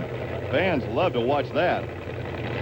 So Brian Welsh with a good, strong effort just is eked out at the finish line by a fender. And let's go down trackside and visit with Dan Patrick. Dan, you know the only way you're going to win a fight is take a punch at him. That's exactly what you're doing out there now with the high-tech Sampson. Well, you know, we're back. I think we're back in the game. You know, Eric Tack filled in for a couple races, did me an excellent job. My back's feeling better after that bad hit in Bloomsburg. I think we got it dialed in tonight, Army. I think we're going to get there. You look comfortable with the truck for the first time in a long time. Right. You know, we've faced a lot of battles in the last couple of weeks, and I think we've overcome them. But yeah, it's real comfortable. I think I got my shifting pattern down. It's a good ride. It's fun again. But again, I keep going back to the starter. You can't read this guy. I kind of like it. But we have no idea when he's going to send you to the other end. Hang on. It's speaking of being on the other end, the other side, Eric Meager wins it. Almost got tapped by Dabney in overkill. He had some trouble in that shutdown lane, but there was no contact, so no foul. As we look at it again, and then this area right here is where Eric Meager picks up the victory, goes on to the next round of competition here in Springfield, and there you can see just how close it really wasn't. It looked closer from the other angle. And here is Eric Meager with Army. Eric Meager and the Bigfoot team seem to have found the motion or the rhythm or whatever it is of old days. It looks like it's just flowing for you. Yeah, Army, we're back on track, but this is definitely a team effort. What you're seeing here tonight is the result of a lot of hard teamwork, a lot of time too. We didn't just come right out the gate like we normally do, and we didn't have that rhythm obviously, but looks like we found the rhythm, and hopefully we're going to have it from now to the end of the year and take us into first place. That's what we're looking for. Speaking of names, you hear both the Bigfoot team drivers talking about Gary Saline. Well, Gary Saline is a crew chief on their trucks, but he's also a crew member of the NHRA alcohol funny car team of Bob Newberry. That's where he stays up to date with the latest technology. Drag racing NHRA style brings it over to monster truck MTRA style. Bottom line, it's all horsepower.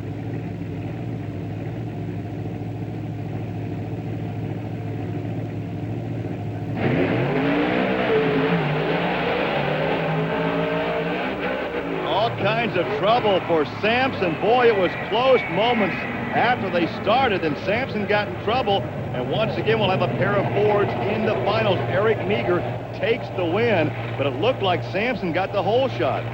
They left together, but right here, something breaks in that Chevrolet, and the Ford goes out the other end to take the victory. This is what you're looking for when you rolled in, 2 Fords in the final. That's right. Here we are again. We've been in this scenario before. I'd like nothing better to take another win. Didn't win lane choice there, but the lanes don't seem that different. I haven't run there all night, but something tells me we're going to run it as hard as we can, and hopefully we'll come out with a win out of the bad lane. Something tells me something else. Your boss is standing right over there. He's watching like a hawk. Good luck to you. Thank you.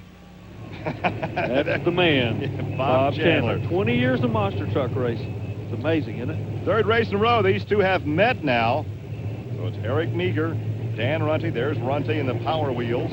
He'll be the near lane. The far lane will be Eric Meager. Meager said he's not been in this lane so far this evening, but as he indicated, both lanes are very, very similar. I don't think it's going to bother him at all. Get back to the fellow Bob Chandler. You know, he keeps a low profile. We just kind of glance the camera over. Think how many millions of people that he's entertained since he started this thing called monster truck racing. Heck of a guy, isn't he? Well, of course, he never, ever envisioned a monster truck series as we have now. He first built one for a display purpose, an exhibition for his four-wheel drive service there outside St. Louis. All right, we're ready. Ford against Ford.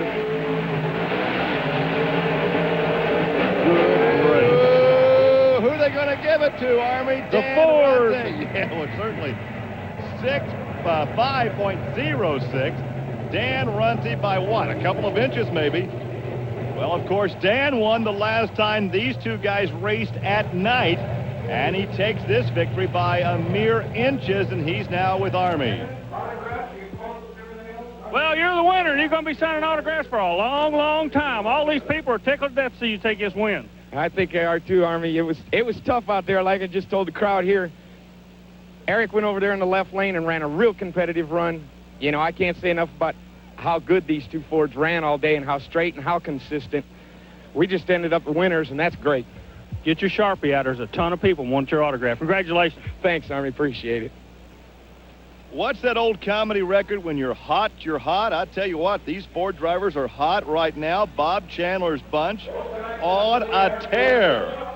Well, Dan Runte now still leads, but Eric Meager has moved to second, dropping Fred Schaefer to third. We hope you've enjoyed today's monster truck racing from Springfield, Missouri. For Army Armstrong, I'm Gary Lee. We'll see you next week on Trucks and Tractor Power. Gary, today's stars of the Ozark Empire Fairground are names like Eric Meager, Dan Runte. These two trucks out of the Bob Chandler Bigfoot stable have literally held a juggernaut on this sport. As a matter of fact, they've taken the last 6 wins. However, the pendulum may have swung today because in the last qualifying effort for Runte, your current national points leader, he exploded a transmission and will not be able to make that first round call. This is the break that all the other teams have been looking for all year long. Power Wheels will not make the call for the first round. Well, Army, Dan Runte was not the only one with transmission problems. Fred Schaefer also had to swap out a tranny. which is no small feat in a monster truck because of the transfer case. And here's a sophisticated approach to removing one. Fred would get everything together in time for round one and take an easy win over Pam Botters in the Boogie Band. So Fred would continue on in competition. Now Fred's teammate, there's Fred's time from round one of 5.26. Fred's teammate Ken Deppy had a tough time of it in qualifying. Now watch this landing he takes in the Rampage. He lands so hard he cracks the windshield. And Ken comes back for what had to be the best race of round one against Kirk Dabney.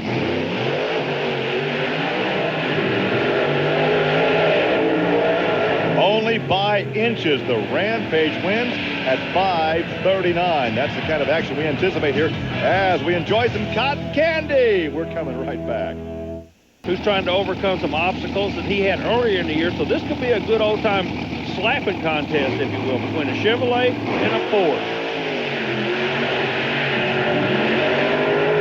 And Dabney by a fender takes the victory in overkill at 5.50. Not particularly fast. No, but I got to give credit to old Tim Hall. For crew chief, he did a good job of driving that truck. Yeah. How many guys would turn their crew chief loose in a racing vehicle? Not one. You won't even let me drive your car. That's right. Here's a look again at the margin of victory as we go down trackside to visit with Kirk Dabney. Kurt, let me grab you real quick. You've got some kind of a liquid coming out of the vehicle. What is it? You have any idea? Well, Army, in the heat of the day out here, it's really taken its toll on the vehicle. We've really tried to adjust it from the rollover, and every time we come back with a fix from the old problem, a new one gets us. Right now, it looks like we got a little bit of liquid coming out, but it doesn't look like it'll affect us. The heat is our biggest factor. The motor's running warm, the oil pressure's low. It really takes a lot of wear and tear on the parts. As he takes on Brian Welsh in moving violation. So Brian has been trying to really make a move in this Ford. This was a big chance for him, but Gary just didn't let him get his foot in the door. Came very close, though. There's the Carolina Crusher time at 5.28. Once again, that was in round one. We are now ready for round two competition with the Carolina Crusher. And there is a look at the broken windshield on the Rampage.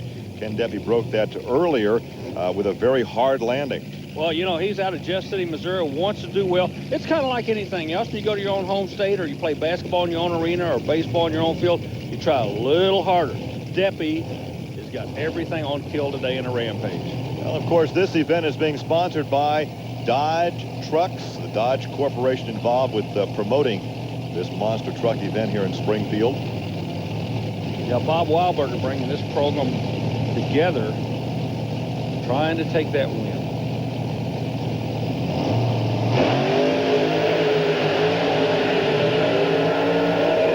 Dodge is going to get it. Dodge knocks out the Chevy. Ken Deppy at a 5.09. Oh, that was a fast run. Yeah, he took him out in a heartbeat. 09 is an awesome time with this heat they're running in. Well, we take a look again, and even the whole shot went to Deppy over there. He gets it down. The Hemi horsepower picks it up. He pulls off the victory, and here's Ken Deppy. Tell you what, Gary Porter will run you hard every time he gets a chance, won't he? Gary's one of the toughest competitors out here, Army. He always has been. I was really worried about this run. You know, Gary's been running pretty fast all weekend. You know, good old Dodge power pulled through. Now, those of us in motorsports know that you can really get high on racing. Exactly. Not on you drugs. Don't need dope.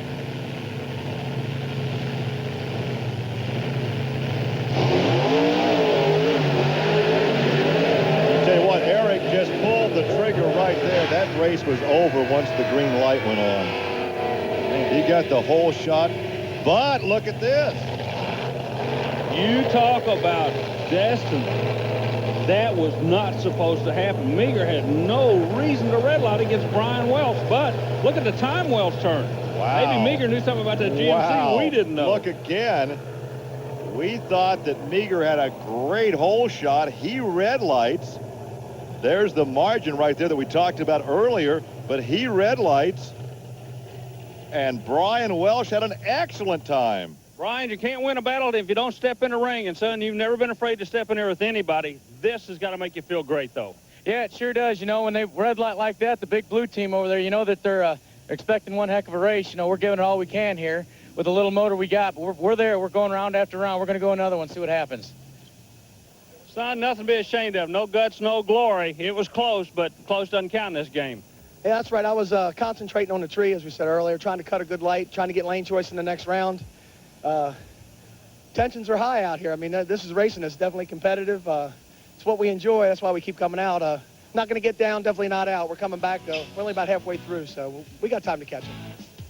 History shows that Springfield has been Ford country, but today we have 2 Dodges in the semifinals. There's the cracked windshield of Rampage. Back over to Welch. He knows a win here could really, really help his cause to land that sponsorship, Gary.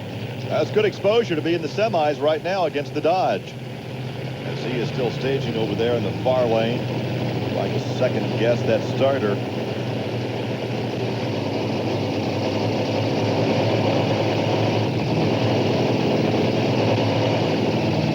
Deppy looks on to see who he'll face in the finals.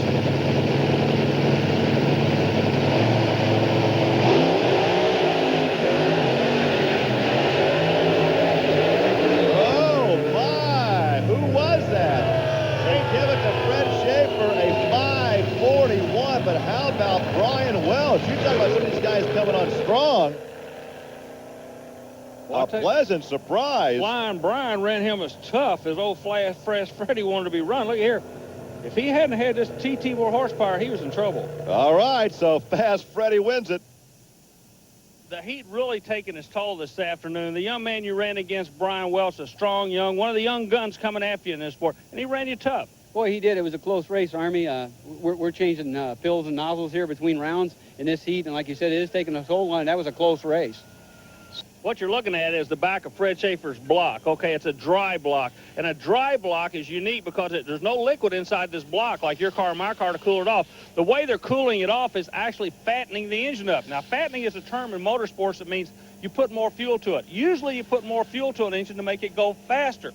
That's not the case today. Because they run methanol or alcohol for fuel and it burns so cool, they're figuring the more fuel I run in it, the cooler the engine is going to run.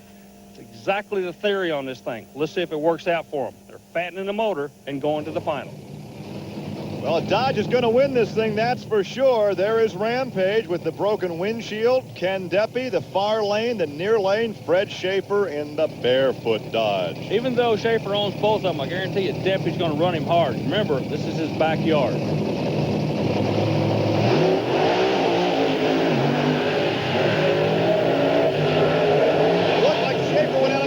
Schaefer has been disqualified. He was out of bounds. Deppy wins it.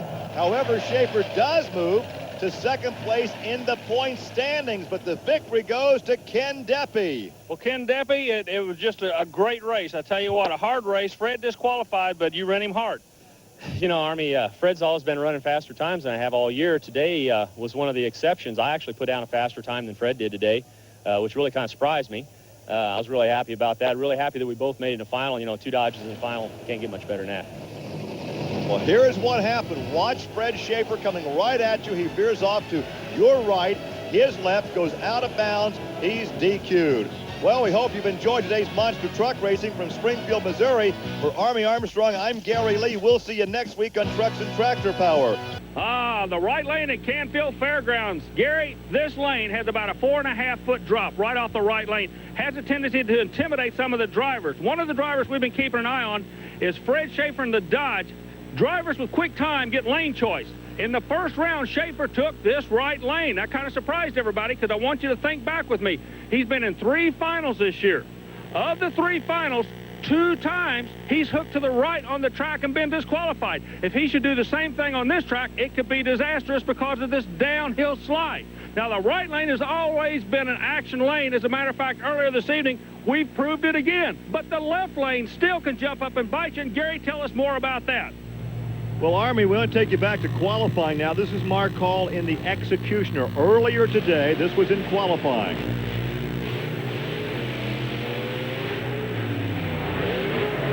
And he almost gets first on his nose, then veers off to the left.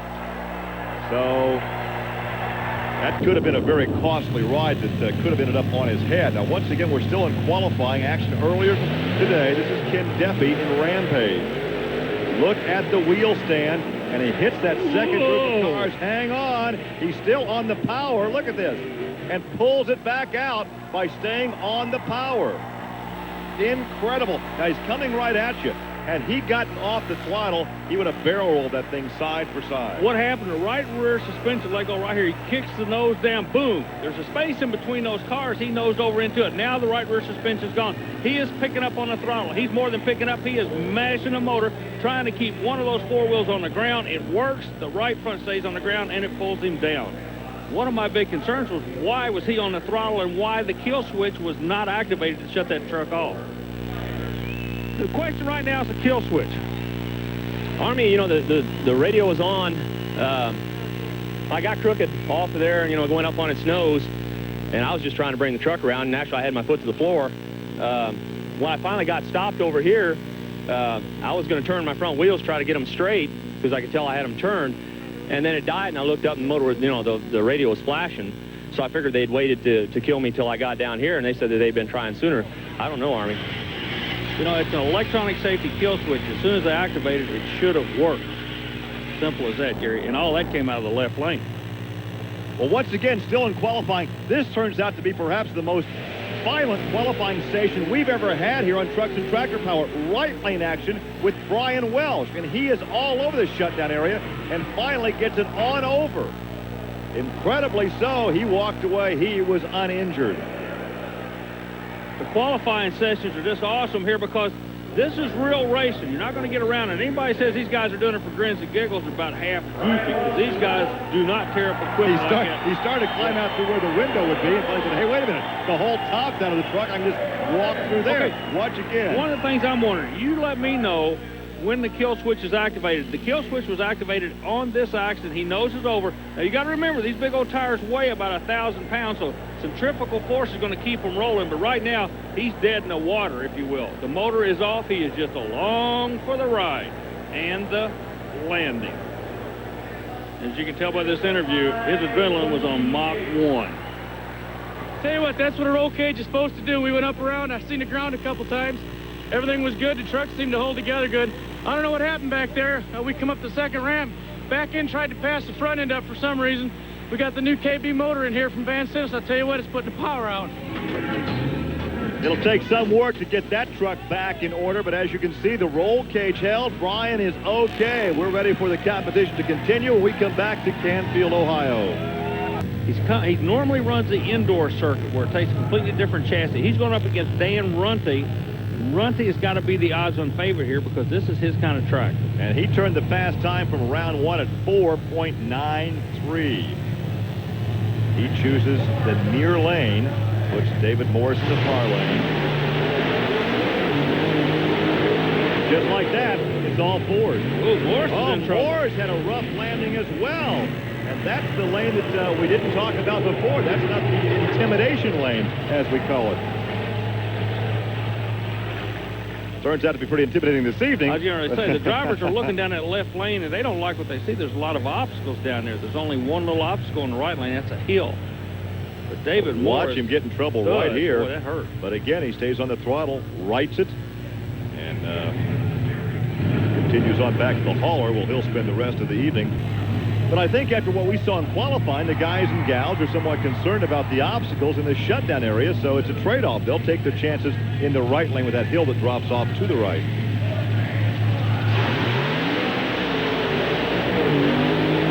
Well, it's all Bigfoot, but a rough landing. Oh, he blows off the right rear. He blew the right rear tire off. The front end nosed in and then slammed the rear end down. So there you can see it is off the rim, so he takes the victory, but the Bigfoot crew will have to change that right rear before he can continue on in the next round. Watch the bounce. It's kind of the nose-over attitude of the truck. See, he kind of noses down now with the front end's in, then it slams the rear end down, but the tire doesn't go flat until now. Kind of strange, Gary. Well, so the Bigfoot crew will have some work cut out for them to change that right rear as the foot gets towed back to the pit area. We'll take this break and come back with more action from Canfield, Ohio. Pam Butters ran you tough. She's going back in. If you don't make it back, can you make it back? I think we can. We're on a time frame here, so we got to work real fast. Pam, we knew we were going to have to run hard. We pushed our equipment to the limit, as you can see. It's falling out from underneath the truck. We're hopefully going to get it back in. We'll be back next round. If not, we tried our best. And right away, Eric jumps in to help out the crew under the frame of Bigfoot. There is the look at the Intimidator we talked about earlier, the Power Wheels of Dan Runte, and there's the Barefoot Dodge Hemi of Fred Schaefer, and Fred's over in that far lane. Lane he has not run in so far tonight, the left lane, first time. The way the truck always turns in a bad situation is towards the right. Both of these drivers better be on their toes. If Fred has a run that's not a good run, he hooks to the right. Bingo, he's right into the side of this Power Wheels truck. And I don't care who you are, you make a book on the other guy, and both drivers know what the potential is here. We could have a disaster if that red truck turns right. Joe Batista, the starter out of Youngstown, Ohio. And it is Dan Runte. And once again, Fred does get off to his right a little bit, but not that far into Dan Runte's shutdown area, as he takes the Power Wheels forward to the final round here in Canfield. A look again. Both trucks leave at the same time. A good clean start, but right in the middle of the track, right here is where the Ford really gets to put the horsepower down, Gary. And Army, you have caught up with our winner, Dan Runte. If it ain't broke, don't fix it. Another 4-second run. Wherever you're doing, just keep doing it. That's right, Army. The Power Wheels Bigfoot, and owe a lot to Herbie and Gary. Gary tuning the motor here tonight. He's got it dialed in on kill. It's just going. We're in the 4 seconds. We're not changing it. You're right. Well, we have one half of the final set. The Power Wheels Bigfoot, one of the Intimidators. However, the other one, well, they may be running out of time on Eric Meager, because Kirk Dabney and Overkill is on the line. He is ready to stage, but we have no Bigfoot. Let's send it back to Army in the pit area. Well, the PENDA official has just informed the Bigfoot crew they did not make the time cut. Pam Butters, her crew on the other side, is giving a fire-up signal. Girls against the guys. Let's see if she can do it, ladies. A surprise participant in the semifinals. The Boogie Band, Pam Butters, was about to be a spectator, but they could not get the Bigfoot monster truck ready in time, so Eric Meager becomes a spectator, and Pam becomes the participant. Now, that's the way you watch a monster truck show. That's his mom driving that monster truck, and I tell you what, it's a very popular move, too. A lot of the people out there are starting to know that the Botter families are playing hardball. They're trying to get that break. Pam can drive the truck. Her husband can fix the truck. Great. Look at this. Pam Butters takes the victory. Listen to the crowd. The crowd loves it. Pam Butters will be in the finals against Dan Runte's Ford. I believe on television this is the first time she's ever made it to the finals. I am tickled to death for that team. They've worked so hard to get here. Well, you will not hear a bigger ovation for anyone that we just heard when Pam knocked out the Overkill truck at Kirk Dabney. She has to be delighted. Let's talk with Pam. RPMs, I'm up at 89. Right now, she just gives her engine builder the word. She's at 8,900 RPMs. I'm going to tell you something about her a lot of people don't want to know. Before she comes out of that truck, she's a little lady. She puts her seatbelt and folds them all back up before she'll come out. But, Pam, congratulations. You're going to a final. You all have worked so hard to be here. The crowd's behind you. You know, I'm just as excited as you are. Yeah, I want to thank a few people right now. I want to thank Rushmore Transmission for building me a transmission that's really getting me down the track this weekend. I want to really thank our motorman, Pete Bronzine, who's coming in, who helped to tune in the motor. And I want to thank my husband for putting up with me for, you know, all the trouble I've been giving him with trying to get the truck going in. But we're really working hard, and I'm just glad to see it's paying off for us, you know, this time. Yeah, it's Ford against Ford, but it's the girls against the guys. And I tell you what, if there's a crowd favorite, for the first time in a long time, it will not be a Bigfoot truck. A lot of people like him, but a lot of people are pulling for this young lady to take her first win ever. Worked so hard to get here. Let's see if she can do it. Well, she's made steady progress over the last 2 seasons, and here she is in the finals. That's taking nothing away from Dan Runte, because he's worked just as hard to get here, but he's been here before.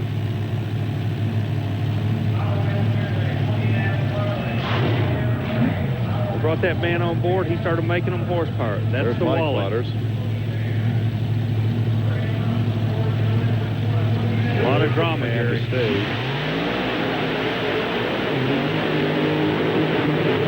It was a good run, but oh, Mike thought he had it there for a moment. Mike Butters thought that Pam had won, but indeed Dan Runte takes the victory here in Canfield. She was ever so close.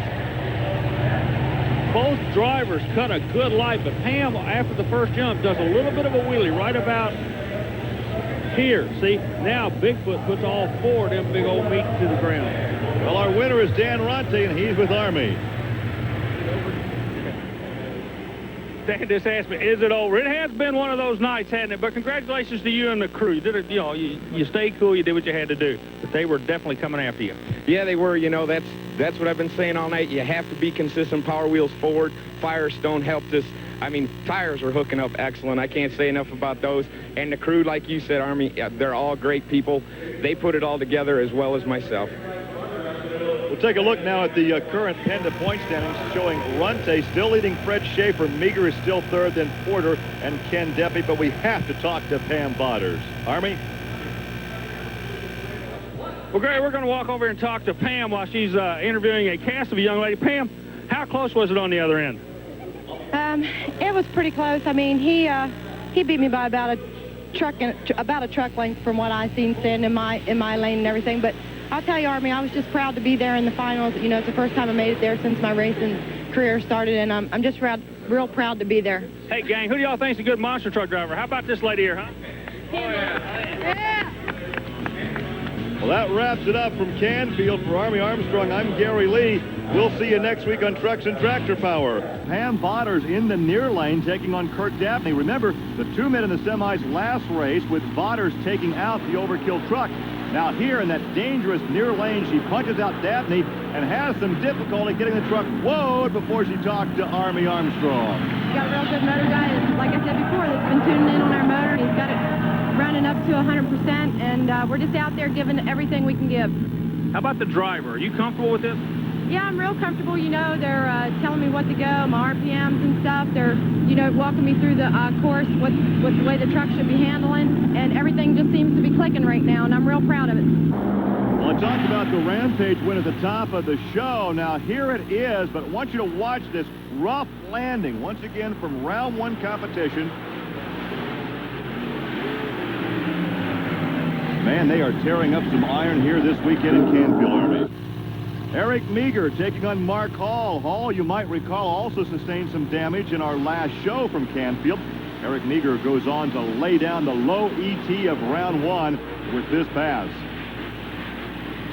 There it is at a 5.02 low ET for round one. Meanwhile, the Dodge boys, like we said earlier, Gary, they finally have a track they can put all this for 90 horsepower Hemi motors down and make them wail on the other end. And Schaefer is so confident of the run, he goes into what we would call the bad lane.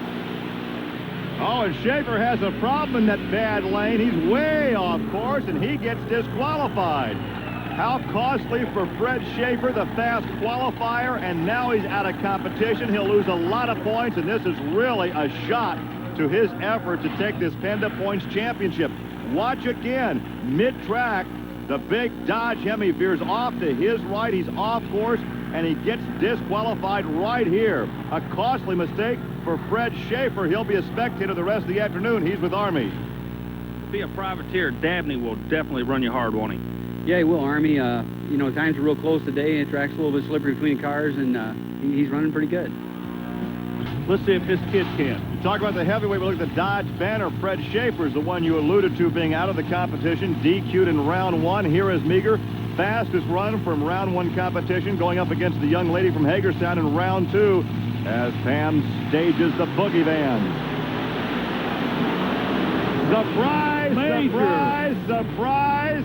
Major Pam Botters again has trouble getting it woed, but Pam Botters 5.19 knocks out Eric Meager. Meager stumbled just a second on the start line, and that's like in a slapping contest. You make a bad move, she's going to hit you. Like it says in the back, a woman's work is never done. Keep an eye on him. Just a little bit of a hesitation right there, but Pam did not wait. She went to the other end big time, Gary. Well, we're finding that Pam and Mike Botters are dialing in the horsepower in this boogie van this season. Oh, what a pleasant surprise. She has some trouble getting it woed again, but hey, let's go down and visit with Pam Botters and Army.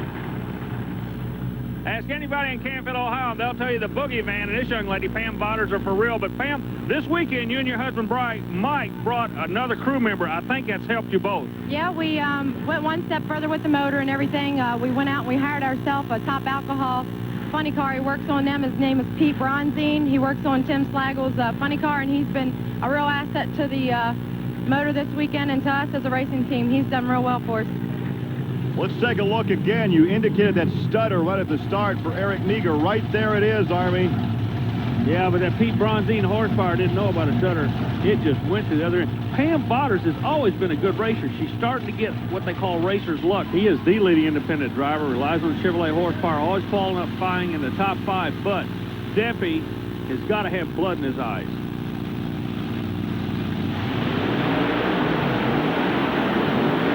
Look at that wheelie. Look at Deppy pull the trigger on the big Dodge Hemi and do a wheelie, and he almost doesn't get a stop. Gary, that is what you call a Mopar migraine, because both Dodges are now out of this program. Porter advances. Yeah, Gary at 5:17 will take the Chevy on to the next round. Watch again. Watch the big wheelie in no man's land. That we talked about horsepower. That proves that Hemi engine will make the horsepower. Another somewhat rough landing, has some trouble getting it woed. Let's go down now trackside and talk to our winner, Gary Porter. We're standing with a guy that had the best seat for the wheelie of the year. What was going through your mind while he was up in the air like that, or were you even aware of it? No, I wasn't aware of where he was at all. You know, once the light turned green, and I was just focused, you know, on my race over to my lane, and I had no idea where he was at or what was going on. How does the track look to you today? Everybody wanted this track. They said they wanted a horsepower track. What's it like out there? The track's really, you know, coming around both lanes. I don't think they could be built any more even than what they are, and you know, it's a real good track. You know, it seems like the trucks are biting pretty good off the starting line, and you know, we couldn't ask for a better track, I don't think. A lot of people call him the driver of the Rampage. I'm gonna call him the Wheelie King. That had to be a weird feeling. It's kind of deja vu from you know, from the other day. Luckily, this one didn't have quite as bad of finale to it. Landing his 10,000-pound monster truck presents some unique problems. The problems being energy has a tendency to go in two directions. One of the main energies is absorbed through the shock absorbers. These Custer shocks, designed out in California for off-road racing, seem to be the hot hand for absorbing energy going one direction. But what you have to do is realize those shocks are only like 36 inches long. You can't stretch them all 36 inches. You have to limit their travel. That's what this strap is for. It's called a limit strap. And what it does is it keeps the shock absorber in the proper perspective so that it can do exactly what it's supposed to do.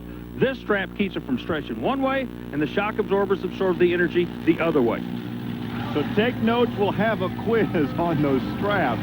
All right, there's a look at Overkill. Kirk Dabney will pull out to show you Pam Botter staging the boogie van. Girls against the guys. And it looks like Kirk by a nose, maybe. A 5'11". Kurt went back to his crew chief, Marty Garza, and said, we got to have more horsepower. I think they did it.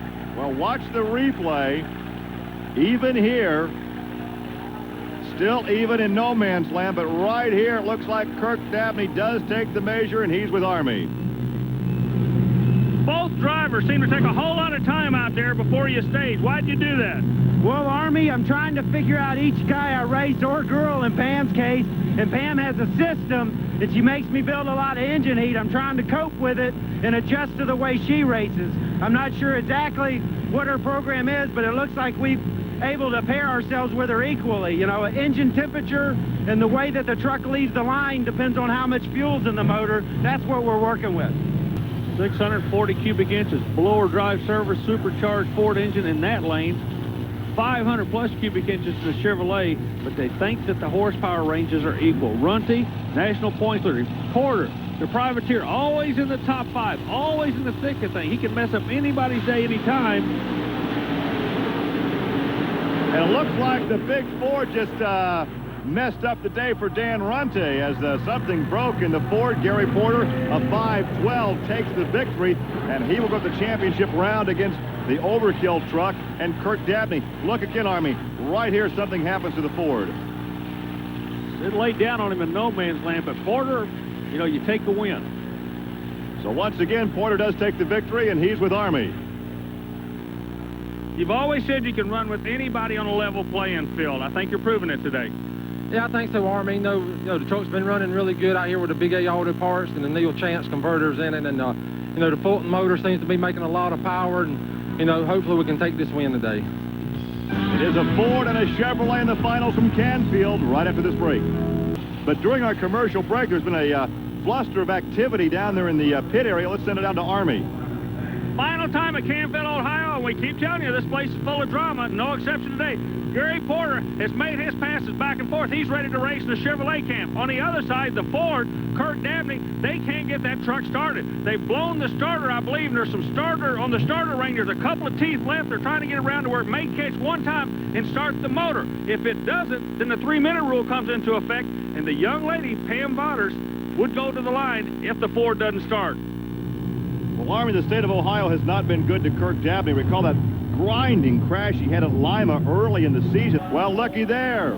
Kirk Dabney could not find the fire, as we say, and the truck is being towed back to his hauler, and that means the young lady from Hagerstown, Maryland, the Boogie Van and Pam Botters, will come back to take on Gary Porter's Chevrolet, the Carolina Crusher, for the finals. Pete Brozine, that man walking right in front of the camera, could be the trick to this whole thing. Been around NHRA drag racing for years. He comes over to this team and says, hey, kids, calm down, be cool. You drive the truck. I'll take care of the motor, and we're going to the final. That's right. That's the big difference right now is the jetting of the fuel. Actions speak louder than words. She's in the final. Well, let's go back down to the track, and let's talk to Kirk Dabney with Army Armstrong. Kurt, man, I hate to talk to you at a time like this, but this is your final. What happened? Well, Army, just like with all race cars, mechanical. We had a starter failure at the line. It's more than 3 minutes to put it in. Just nothing we can do, you know. It is a disappointment to run that hard and not be back. They should be us out there. Happens in every form of motorsport, so he has to be a spectator in the finals. He should be racing in. There's a look into the eyes in the cockpit. Gary Porter stages a Chevrolet against the Ford and the Dodge monster drags here in Canfield. This is for all the marbles. Oh, tough break. Pam red lights, Gary. Pam red lights. Gary Porter takes the victory.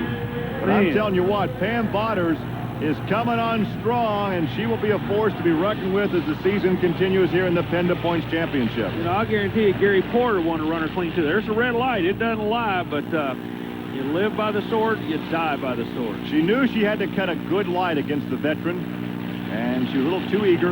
Red light, she knew it. Backs out of the throttle. Gary Porter goes on to victory here in Canfield. I guarantee you there won't be an excuse either. Point standings, Dan Ruddy continues to lead with a Dodge of Fred Schaefer. Eric Meager is third, and a fourth, then Gary Porter and Ken Deppy. Let's go back and visit with our winner. Here's Gary Porter. Gary Porter proving once again a privateer still can be competitive. It just takes a lot of heart and a lot of soul out there. Congratulations on this win today. Yeah, thank you, Army. You know, when Kurt pulled up there to the line, I knew that was going to be a close race, you know, and then he had mechanical problems there on the line, and the Boogie Van had to come back. And she's been running really strong, and, you know, I was just going to try to give it all I had, and, you know, I hate that she cut that red light, you know, a little bit too close there and got disqualified. But, you know, we'll have to take them like any way we can get them. Well, the fans are always eager to visit with their favorite drivers as Gary Porter and Pam Botters signing autographs in Canfield. For Army Armstrong, I'm Gary Lee. We'll see you next week on Trucks and Tractor Power. Now here's news of an exciting video release from Diamond P Sports. Gary, country music has been very forgiving at venues like this and given a lot of stars, a lot of talented people an opportunity to get that big break, to make a name for themselves. What the Canfield Fairgrounds, monster truck racing is no difference, because at this venue, the little guy, the privateer, has an opportunity to gain the national recognition by beating the big guys on the block. However, there is a little bit of a difference here. The music format is swaying a little bit from country to some real hard rock and roll, with the emphasis on roll. Yeah, and rolling into today's field is no easy matter, as we will see here with some highlights from a run by David Morris in the equalizer. This is qualifying. Now watch what happens. Noses over, and the impact of the 10,000-pound truck completely tears the tie rod off. You can see the hydraulic fluid coming out, so Morris has had better days. Not a good qualifying pass for Morris. Now, it was Gary Porter and Pam Botters. They met for the championship of our last race here at Canfield. And this time a mechanical problem for Botters. And look at that near lane, the dreaded near lane, Gary Porter off the track in the Carolina Crusher. A roller coaster weekend for Ken Deppy in Rampage. And he has some more problems here as Overkill takes the victory. Deppy wrecked in the first race, does a big wheelie in the second race, is not going to make it past this one, Gary. One of the best matchups from round one, Sampson and Monster Patrol, Dan Patrick and Paul Schaefer. Paul Schaefer edges him out with a 5:32, so the Patrol will advance. And Dan Runte taking on Alan Pizzo. Runte would lay down the low ET in round one competition with this pass.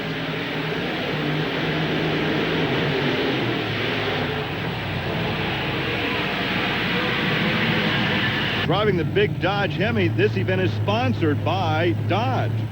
I would agree with you there. Meanwhile, Pizzo just wants to get a shot at it.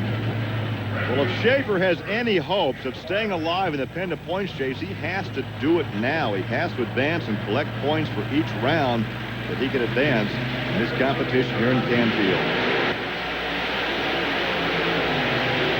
And Pizzo has him. He ran him hard, Gary. Pizzo takes the victory in a 5:34, the second straight race here at Canfield.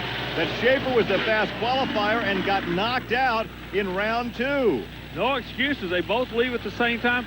Fred gets in no man's land, a little bit out of shape now, trying to pull it back in. Not going to work.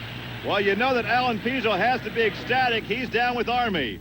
Alan, you snagged one of the biggest in the sport on that run. I'm telling you what, we've been struggling all weekend long, and my crew's been doing one heck of a good job, and he had a gamble. We played that gamble, and I'll tell you what, it's the best thing we've done all weekend. And, you know, it's fine to come out here and run with these guys. It takes a lot of money to come out here. You know, if we had a big major sponsor like all these corporate sponsors, you know, we would be right there with them every pass. You know, we keep talking about Gary being a privateer, but he's hooked up with some really good associate sponsors, if you will. Okay, and they're really doing him a good job because he's always qualifying in the top five. He takes the Big A Autoport store along with him. He's got a torque converter sponsor. He's got a motor builder. So Gary doesn't have the big bucks, but he's got the smart bucks and the smart involvement with his team, and that's why he keeps going back and qualifying in the top five. And look at this, he does it again. Gary Porter knocks out Eric Meager. Gary Porter, a 5:17, takes the measure of the Bigfoot truck of Eric Meager. Well, a replay is going to show you Gary Porter literally knocked the tree over on him. That means he just left on this kid and muscled it on the other end, Gary. A good run for Gary Porter, and he's down trackside with Army Armstrong. Gary, you're the one privateer that has told all these other drivers that they can beat some of these big corporate guys, and you're still proving it. Yeah, Army, you know, the truck's been running good tonight. You know, Foot, I don't know if he had trouble or what it was, but, you know, we tried to run a little bit taller gear that run than what we had been. We lined up on the first set of cars a little bit different, and, you know, it worked for us that time. You know, it's amazing how interesting and how intricate the suspensions are on these trucks. They may look like big old sumo wrestlers, but we've told you before, it gets down to almost being a ballet as far as technology is involved. Sumo wrestlers and a ballet. Only you can put both those in the same sentence. All right, we're just about staged here in round two. Sampson and Power Wheels, Chevrolet and Ford, veteran against the new kid.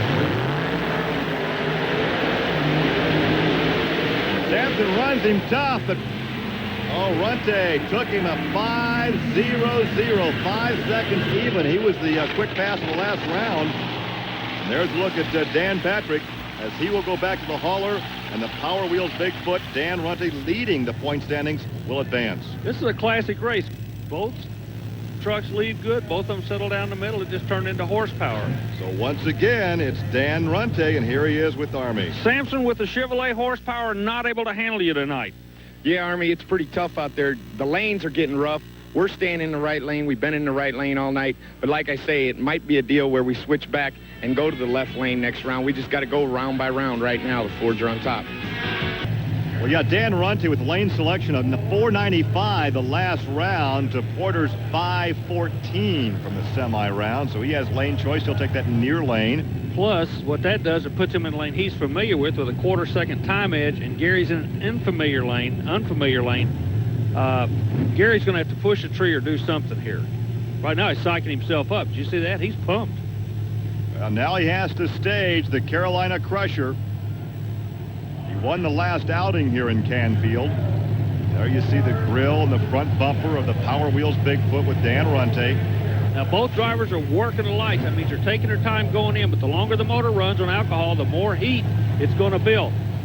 Ford set, Chevrolet's in. I think we're ready to go racing.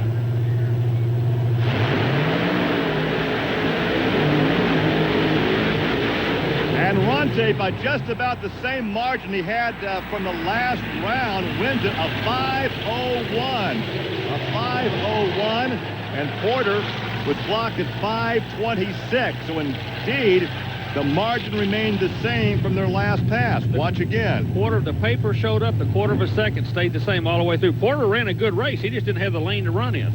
So Dan Runte, your points leader, takes the victory. He's with Army.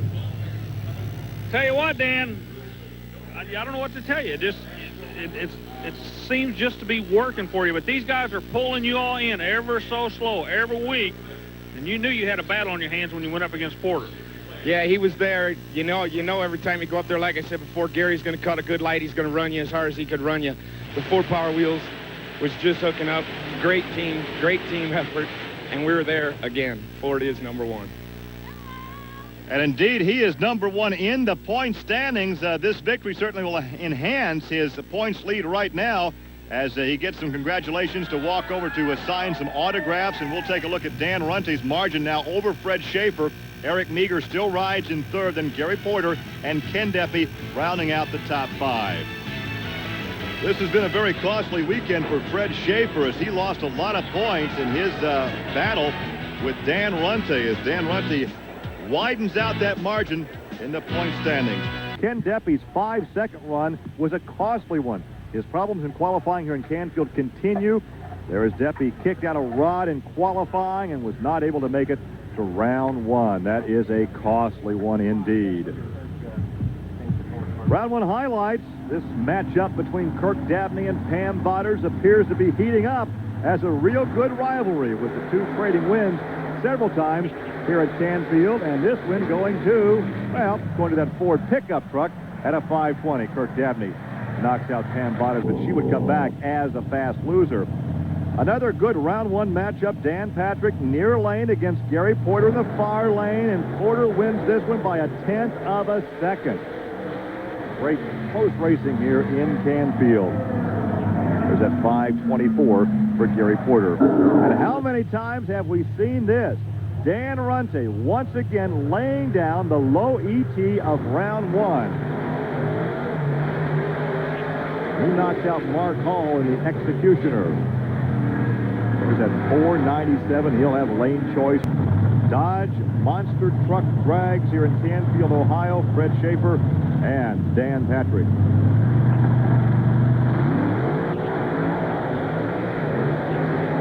Now this time, Freddie's going to get out of round two. Good run. Finally gets a good run, a straight run out of the right lane. I was holding my breath because he has been snake bitten in that lane all year long. He finally got a hair of the dog that bit him, though. Now take a look again, coming right at you. He cut a good light, and it was all Fred Schaefer in the big Dodge Ram-powered pickup truck. And let's go back down trackside and talk to Fred. Fred Schaefer looked like he almost backpedaled in no man's land there to keep the power away from it. Yeah, I did, Army. I don't want to take any chances I don't have to take. We're trying to hang right in there to that final round, and then we'll put it all down just like we did in qualifying. There are little idiosyncrasies that each team brings to the table with them. Stop and think about that. Everybody's got some little niche. Well, Alan Pizzo's got a unique crew member. It's his dad, but his dad's a chiropractor. And all the other teams love it when Alan comes in because they know his father Bob's with him. They got any kind of back problem, they got a friend here to take care of him. He's not a registered mechanic, but he is a registered doctor. Well, back problems are a big problem in this sport, but, you know, I got a little kink on my neck. I'm like, get that worked on when this race is over. It's all Bigfoot. Eric Meager by a truck length at 5.09. So he knocks out Alan Pizzo. There's the Ram logo on one of the cones there behind our starter. Eric Meager. Near lane is Schaefer. Far lane is Meager. New kid in the far lane. Old pro in the near lane. Ford against Dodge.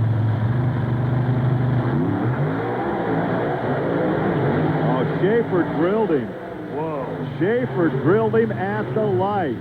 The old veteran from Pontoon Beach, Illinois, with a 491. And he started to get straight runs out of the vehicle, Gary.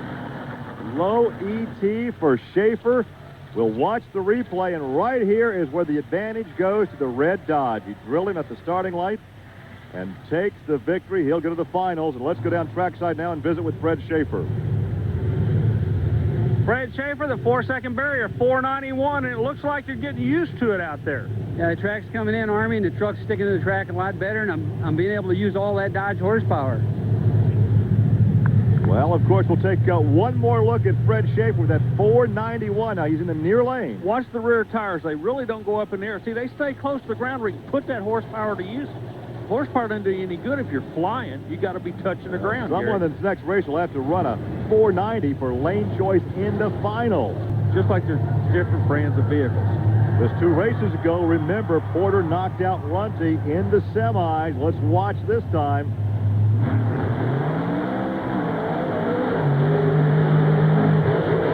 Oh, not this time. Runty looked like what, a couple of feet? A 496. So Fred Schaefer will have lane choice with his 491. So it's a Dodge against Ford in the finals as the Chevrolet Carolina Crusher heads back to the hauler. One more look. The replay comes on the screen. I'll bet a week of your paycheck that Fred Schaefer's going to go in this right lane. It's the quickest. All right, let's talk to Dan Runty. While we're waiting for Dan Runty to come out of the vehicle to do an interview, winter interview for him and setting him up for the finals, we look immediately underneath his transfer case and notice, yes, they are making a gear change. Real quick, I'm going to grab you. Gear change looks like it's in the work. Yeah, we're going to have to, Army, get some tire speed. We're going to get moved over that left lane. It's a little rougher lane. It's been spinning a lot more in the line. We're figuring we can gear up, take away from the motor a little bit, and slow this tire spin down and see what happens in the finals. Incredible how much strategy, mechanical know-how can go into a different lane. As we take a look at that replay again, the near lane victory, but in the final round, he will be in the far lane, so they are making the adjustments right now on that truck. And in the meantime, let's go talk to Gary Porter. Gary, nothing to be ashamed of. All these Chevrolet people all over the country are pulling like crazy for you. You know, I think you're doing an awfully good job. Yeah, thank you, Army. You know, out here running with Bigfoot, you know, and all the, big corporate sponsorship guys. I mean, yeah, I would like to win, but I can't complain. You know, I'll just have to take it, like it came today, and, we'll be back another day stronger, I hope. We're going to have some fun now. This final shootout should be a dandy. Well, you can call it fun if you want, but what you're going to be looking at is a war between 2 major corporations. Chrysler Corporation in the red lane, in the blue lane, the Ford boys, the Blue Oval bunch. So, yeah, this is about as serious a race as you're going to get right now. A couple of veterans, no strangers to the final round of competition. Earlier, we talked to Dan Runty about this matchup.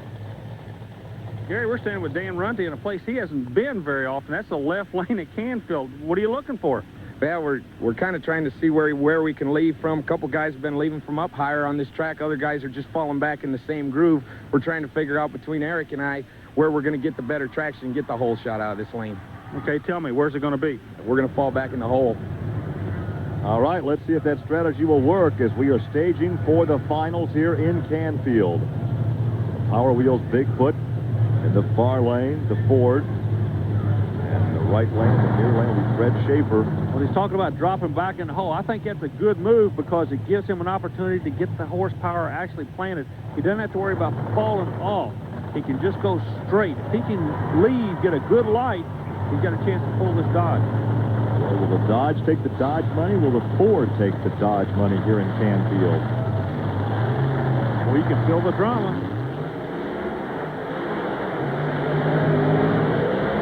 Oh, by almost a half truck it was indeed. Dan Runty, the Power Wheels Ford at 5.02. Fred Schaefer has been fast this afternoon. He couldn't hook it up that time as Dan Runty shot him down in the Ford. First win out of the lane. First win out of the left lane. He did his homework, and he got an 8 today. So Dan Runty, by that margin right there, takes the win here in Canfield. Smoke him. Well, I thought we did walk into a slapping contest here with the team congratulating you and everything. Let's get over here where we can, the crowd and everybody's looking for you. We need to kind of get them involved in this thing, too. We're going to let you get the autographs, but real quick, tough race was Fred, as usual. It was a tough race. Power Wheels Ford came out on top. We owe a lot to BDS, MSD, Firestone. I mean, they're all great people, let alone the crew here and the crew back at the shop we keep working with.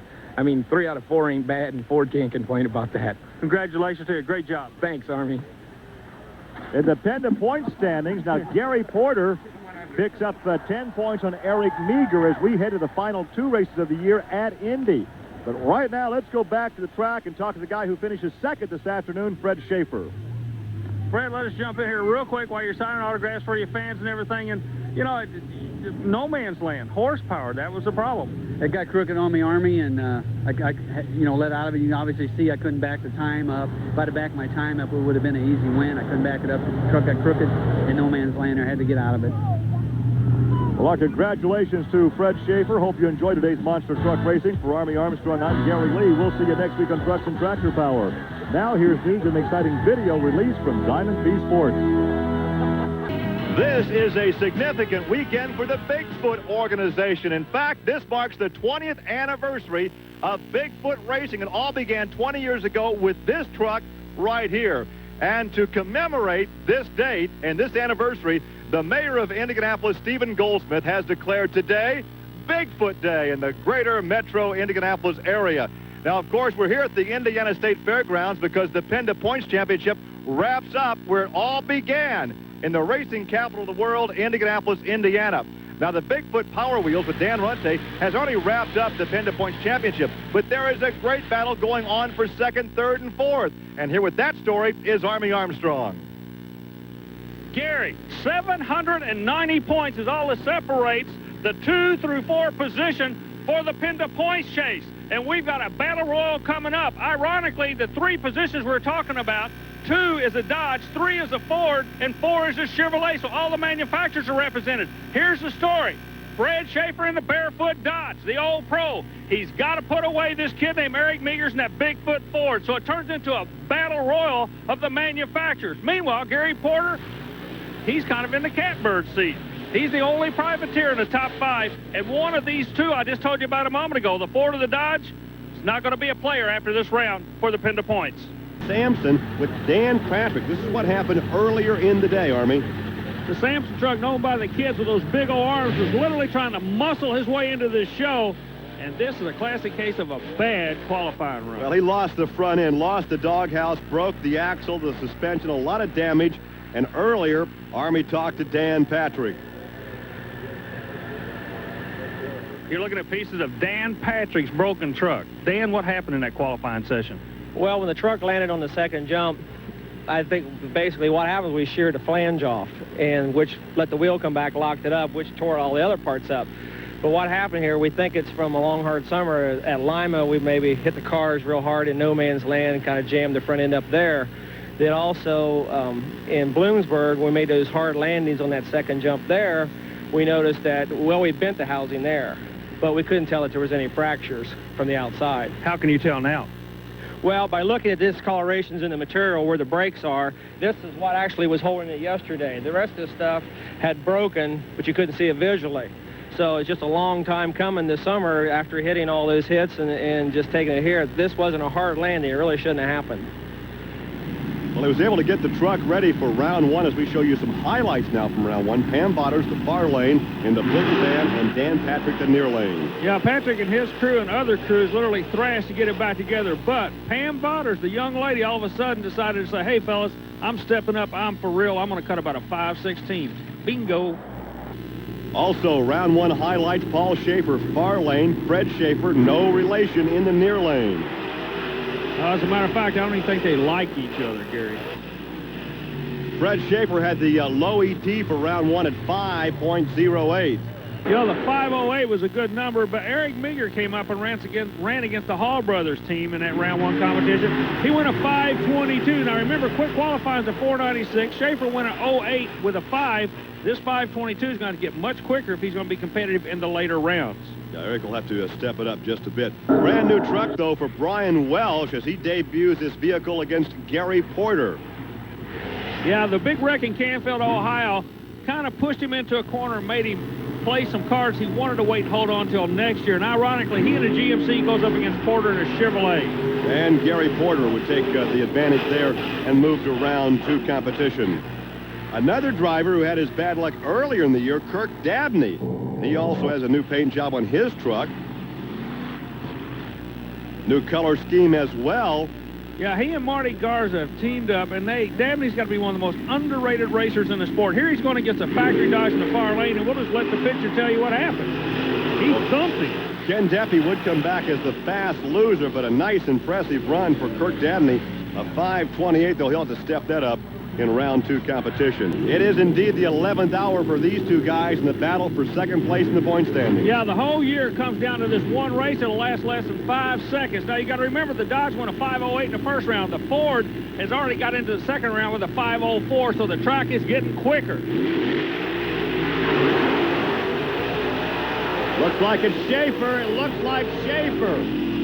Whoa, they're trying to get him shut out on the big Schaefer, a end. 5:03. Meager high-sided that thing and almost took it on over upside down. The track is quicker. The 03 beats the 04, which beats the 08. So these guys have literally got him on kill. Look at the different chassis designs, how one goes nose up, one nose down. Watch the far lane, and he does get over on the right side, but saves it. So the victory goes to Fred Schaefer. He's with Army. You got to be tickled to death with putting him out in that round, Fred. Yeah, right, Army. It's a real close here between second and third place here, and we want to maintain that second. We're going for first. They have been running real fast. She stages the van here in round 2. What'd I say? And there is the margin of victory.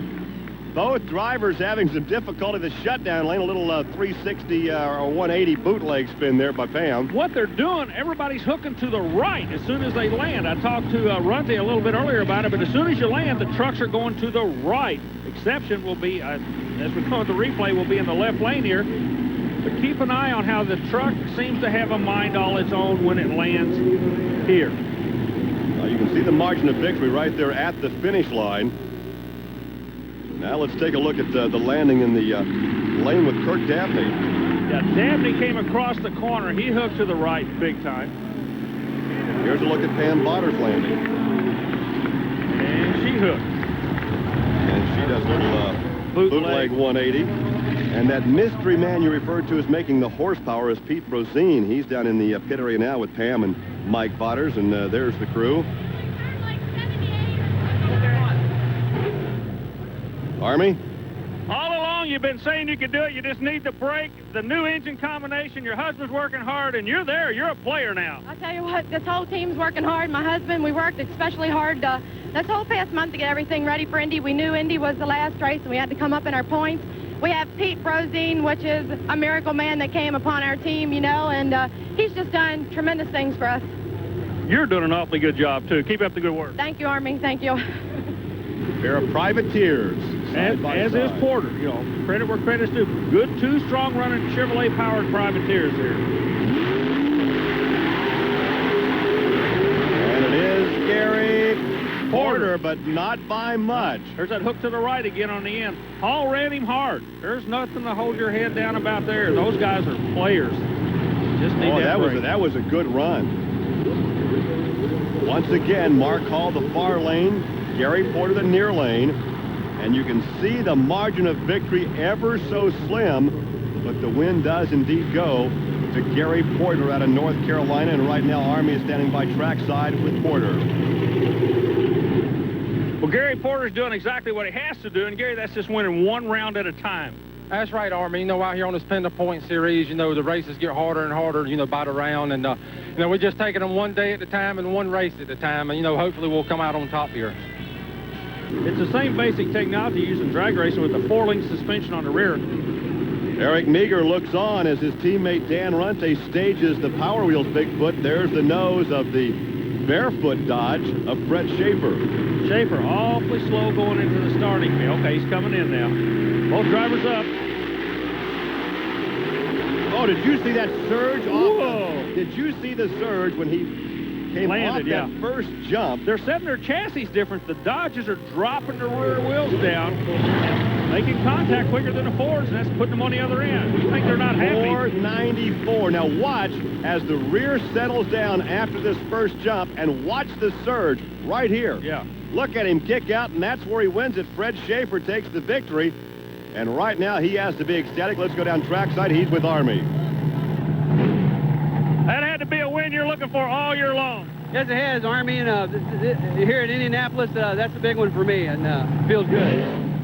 Well, Fred, of course, could have used a few victories like that earlier in the season. He took a nosedive about mid-season. As we take a look at the surging boogie van of Pam Botters. Oh, what a season this gal is culminating with. When we came down to 4 trucks, we had 2 factory trucks in one round and 2 privateers in this round. Guys against the girls, Chevrolet against the Ford. Pete Rosine comes over making horsepower for the Ford. Gary Porter relies on his own people to make horsepower. But right now, nobody's taking anything away from this young lady. Good tight run, and I don't know. Who won that one, Army? I don't know. Pam Botters, the boogie van, a 5-2-4. Let's wait for the official word from our, Mike Botters believes his wife has won. And we're now being told that Gary Porter has been DQ'd. Okay, what did he do, go off the track? Apparently right here, he's off the track over that second set of cars. Don't take anything away from her. She was the first one to the line. That's what counts. Now here's a look again at Gary Porter coming right at you, and this is where he gets DQ'd. Both tires have to hit the jump. Remember that. See, the tire on the left did not. Yeah, right there, he is out of bounds, DQ'd. That means that even with the DQ, Pam Botters won it, and she's standing by with Army. Pam Botters, this is the day that you and your crew have been looking for. It's final time, and you're going to be there. I'll tell you, well, I'm kind of mixed for words. I'm real excited. I didn't know who won that race. I knew it was real close, and we're just working so hard, and if it pans out for us, I thank God. We've tried so hard. Welcome back to the Indiana State Fairgrounds. We are just about ready for the finals, but some anxiety in the Dodge pit area. Listen to this sound from Barefoot. Some definite problems. Sounds like a rod is knocking in the engine. Army caught up with a disappointed Fred Schaefer. Fred, the noise you did not want to hear. What is it? Army, I don't know for sure what it is. Push rod, rocker arm. We thought it was the porcelain out of the plug. We went in and put all new plugs in it. We didn't see anything wrong. Hopefully that's what it was. Started up, and it's definitely got a problem. So that will change the complexion of the final round. Now, with the disqualification of Gary Porter, we go back to Dan Runte. He was in the semi, so he is brought forth for side-by-side competition with Pam Botters. So now we have a pair of Fords, a pickup and a van. So the season of disappointment continues for Fred Schaefer and his team as the final is set. The crew chief, George, the Boom Boom Kid, they call him, Gary, has done his job. Now it's up to his driver. Well, Runte has a chance here. He's already won the seasonal championship, and he'd like to win here at the Indiana State Fairgrounds. But if there's a crowd favorite, it's Pam. I'll be real honest with you here. She's racing him hard, Gary. No. But the guy wins it. Dan Runte takes the victory over Pam Botters. His 8th of the year at a 5.03. He has won over half the races this year. Well, Pam Botters made an honest man out of him because he had to go a 5.03 to put her out of this thing, Gary. Nothing to be ashamed of at all. She ran him hard. Yeah, and here is the margin of victory for the Ford pickup truck. And Dan Runte is climbing out of the Power Wheels truck to talk to Army. Dan, the Boy Scout motto is be prepared. You guys were, you had the opportunity, you took advantage of it. Congratulations. Thanks. I owe it all to a great crew. You know, we were half undressed over here, throwing RJS fire equipment everywhere, and Eric got up in there and actually helped me get dressed. You know, like I said, I got a great crew here, great motor guy. Can't say enough about it. The guys even back in the shop, you know, it's nice to take a win like this. It's kind of hard for other parties involved, but we'll take it. There's the number 1. Pam Botters there to congratulate Dan Runte, and we've had a change in at least one position in the points. Gary Porter has overtaken Eric Meager for 3rd. Ken Deppy running out the top 5. Let's go back and talk to Pam Botters. Pam, you just came over to congratulate Runty. You worked so hard to get here, and you got to be tickled with it. I know you're a little bit disappointed. Get your husband in here, too, but you guys and gals have nothing to be ashamed of. No, we're not disappointed at all, Army. I'm glad to have gone to the finals. He's worked hard for this. Last year and the year before, we didn't make it half that far, and this year we're just making it up there. So I'm just real proud, and we worked real hard. And I was just proud to be there. Congratulations to Dan Runty on his win here at the State Fairgrounds. For Army Armstrong, I'm Gary Lee. We'll see you next week on Trucks and Tractor Power. Gary, another word for momentum is confidence. And finishing the year on an upbeat note is very, very important, and that's exactly what we're seeing at Indianapolis this weekend.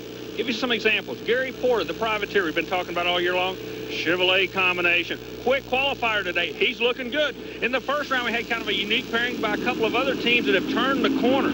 Pam Botters with the Boogeyman and Kurt Dadney with the Overkill. They drew each other in that first round, but both of them had smiles on their faces because they found what they've been looking for all year long. The Hall brothers, they've turned the corner. So what we're saying is all the big guys better watch out, because even though they can't win the national championship this year, next year just may be the year the privateers boogie.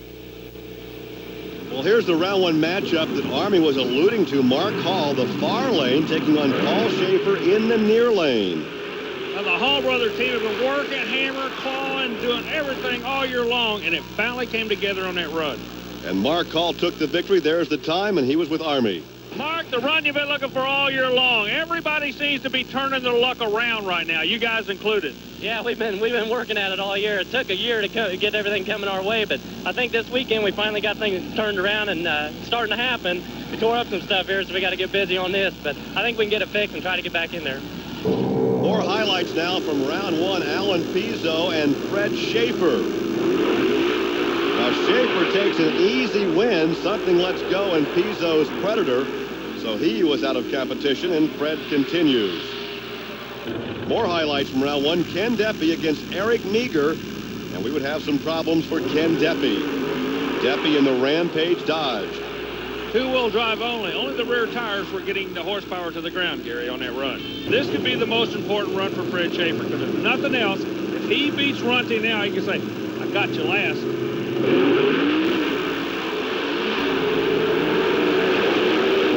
Oh, Schaefer took him. I think Schaefer took him. The crew certainly thinks so. And Schaefer a 482. Now, Runty had been the fast ET of round one at 488. But that time, man, Fred shot him down, a 482. Fred came to the line with blood in his eyes. Believe me, he wanted this win. And look at the margin of victory. Right there it is. The Dodge by a fender over the Ford. Here's Fred. Fred, congratulations. It looked like you really had it loaded up on the starting line. I did, Army. Every time I come up against them guys, we come up with a couple tenths somewhere. 482 now. It's fast time of the weekend. Pulled it right out. I think it's called adrenaline. Congratulations. Thank you very much. Paul Schaefer is a good monster truck driver. He's a world record holder in mud racing, trying to adapt to the monster sport. Meanwhile, Pam got him. Botters got him in the boogie van, and once again, she does a little half spin down there to a stop. She is a crowd favorite. 5:17 for Pam Botters out of Hagerstown, Maryland. Corporate America, keep your eye on this young lady. She can sell some product for you. Check it out. She's not afraid to go head-to-head with anybody. I would love to see her land a big, fat sponsorship for the next season in the boogie van, but right now she has to be elated, and she's with Army. Well, what can we say? You got everybody in the grandstands on their feet.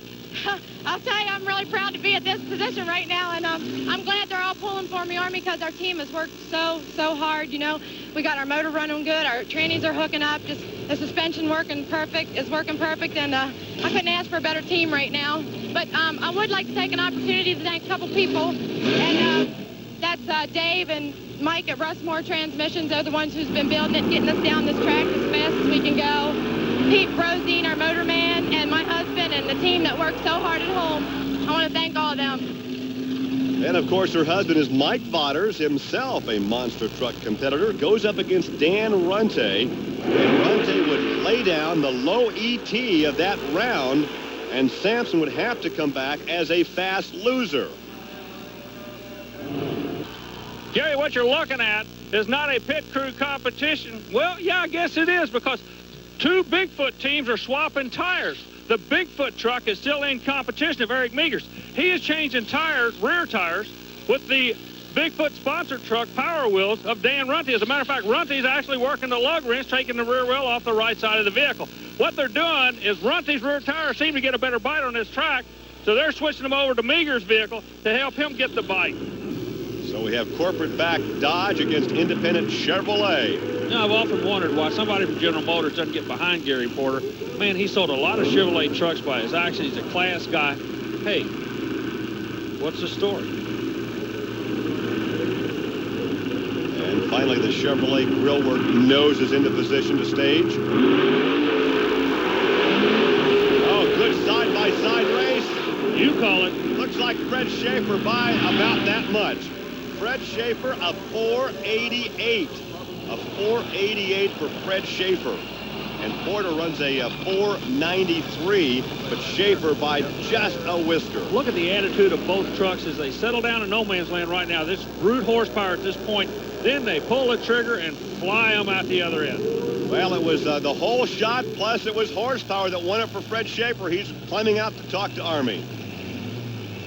Fred, an awfully good run with a 488 time. 488. Boy, this Dodge Ram sure is a nice truck, Army. Thank you very much. Well, if Gary's selling Chevrolets, he is selling Dodge products. The Boogie Van, a Ford of the young lady from Maryland, and there is the truck from St. Louis. Bigfoot, Eric Meagher in the Ford, Pam Voders in the Boogie Van. Earlier, we showed them changing the tires and everything. If you don't think this Bigfoot team is not worried about this young lady, you are wrong. They know that she and her team have finally gelled. They're spooked by her actions. Matter of fact, the Boogie Van's an appropriate name to be in the opposite lane from them, because Eric Meagher knows, as a matter of fact, changing the tires and everything. See, they're trying to tweak this truck closest to us to stay up with her. They actually realize or believe that she has an upper hand right now. Let's see if the tire change does work for the Bigfoot team. Good hole shot.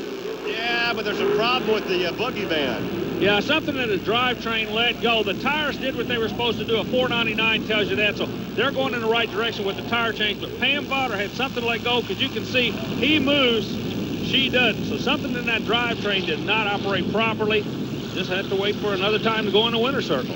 Right there, you can see the smoke coming out of the rear window of the Boogie Van. So certainly, as you indicate, something wrong in the drivetrain, the transmission. We look at the torque transfer and look at this jump for Eric Meagher. He had this thing won right from the beginning, but there is still pit work to be done. Here's Army.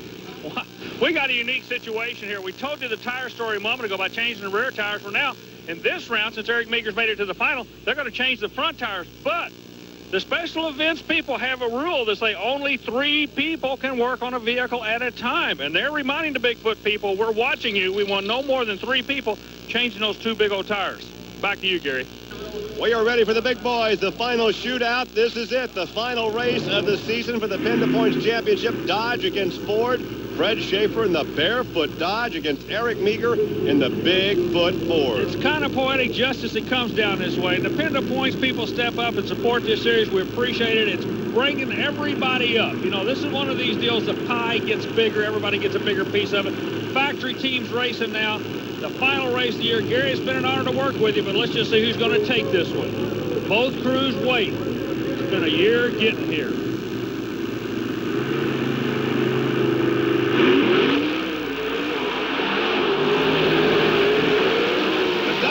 The Dodge of Fred Schaefer by what? A half fender, Army, a 5-0-0. Going to make the winner go by a whole lot smoother when you win the last race of the year. Well, he's had some down moments this season as the crews congratulate each other, but it's been a tough year at times for Fred Schaefer, but he comes on strong in the end, finishing second in the PENDA Points Championship. Don't take anything away from that Meagher kid. He's a racer. You know, this just shows the sport is going and growing, and we're glad to be a part of it.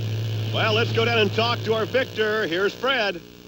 Well, Fred Schaefer, congratulations to you and the Dodge Viper team. A tremendous day of monster truck racing. A tremendous year, really. Yes, it has, Army, and I want to thank my team and the rest of the crew, and it's been real good for us. And, you know, the times we set and everything, we're real happy about what we're doing this year. We've set some record-breaking times, and we feel real strong about what we're doing. Well, once again, Dan Runte wrapped up the standings a couple of weeks back, but Fred Schaefer takes second, then Eric Meager, Gary Porter, and Pam Voders move from 7th to 5th this weekend. Ken Deppy, Dan Patrick, Paul Schaefer, Kirk Dabney, and Alan Pizzo rounding out the top 10. Our congratulations to Fred Schaefer. For Army Armstrong, I'm Gary Lee.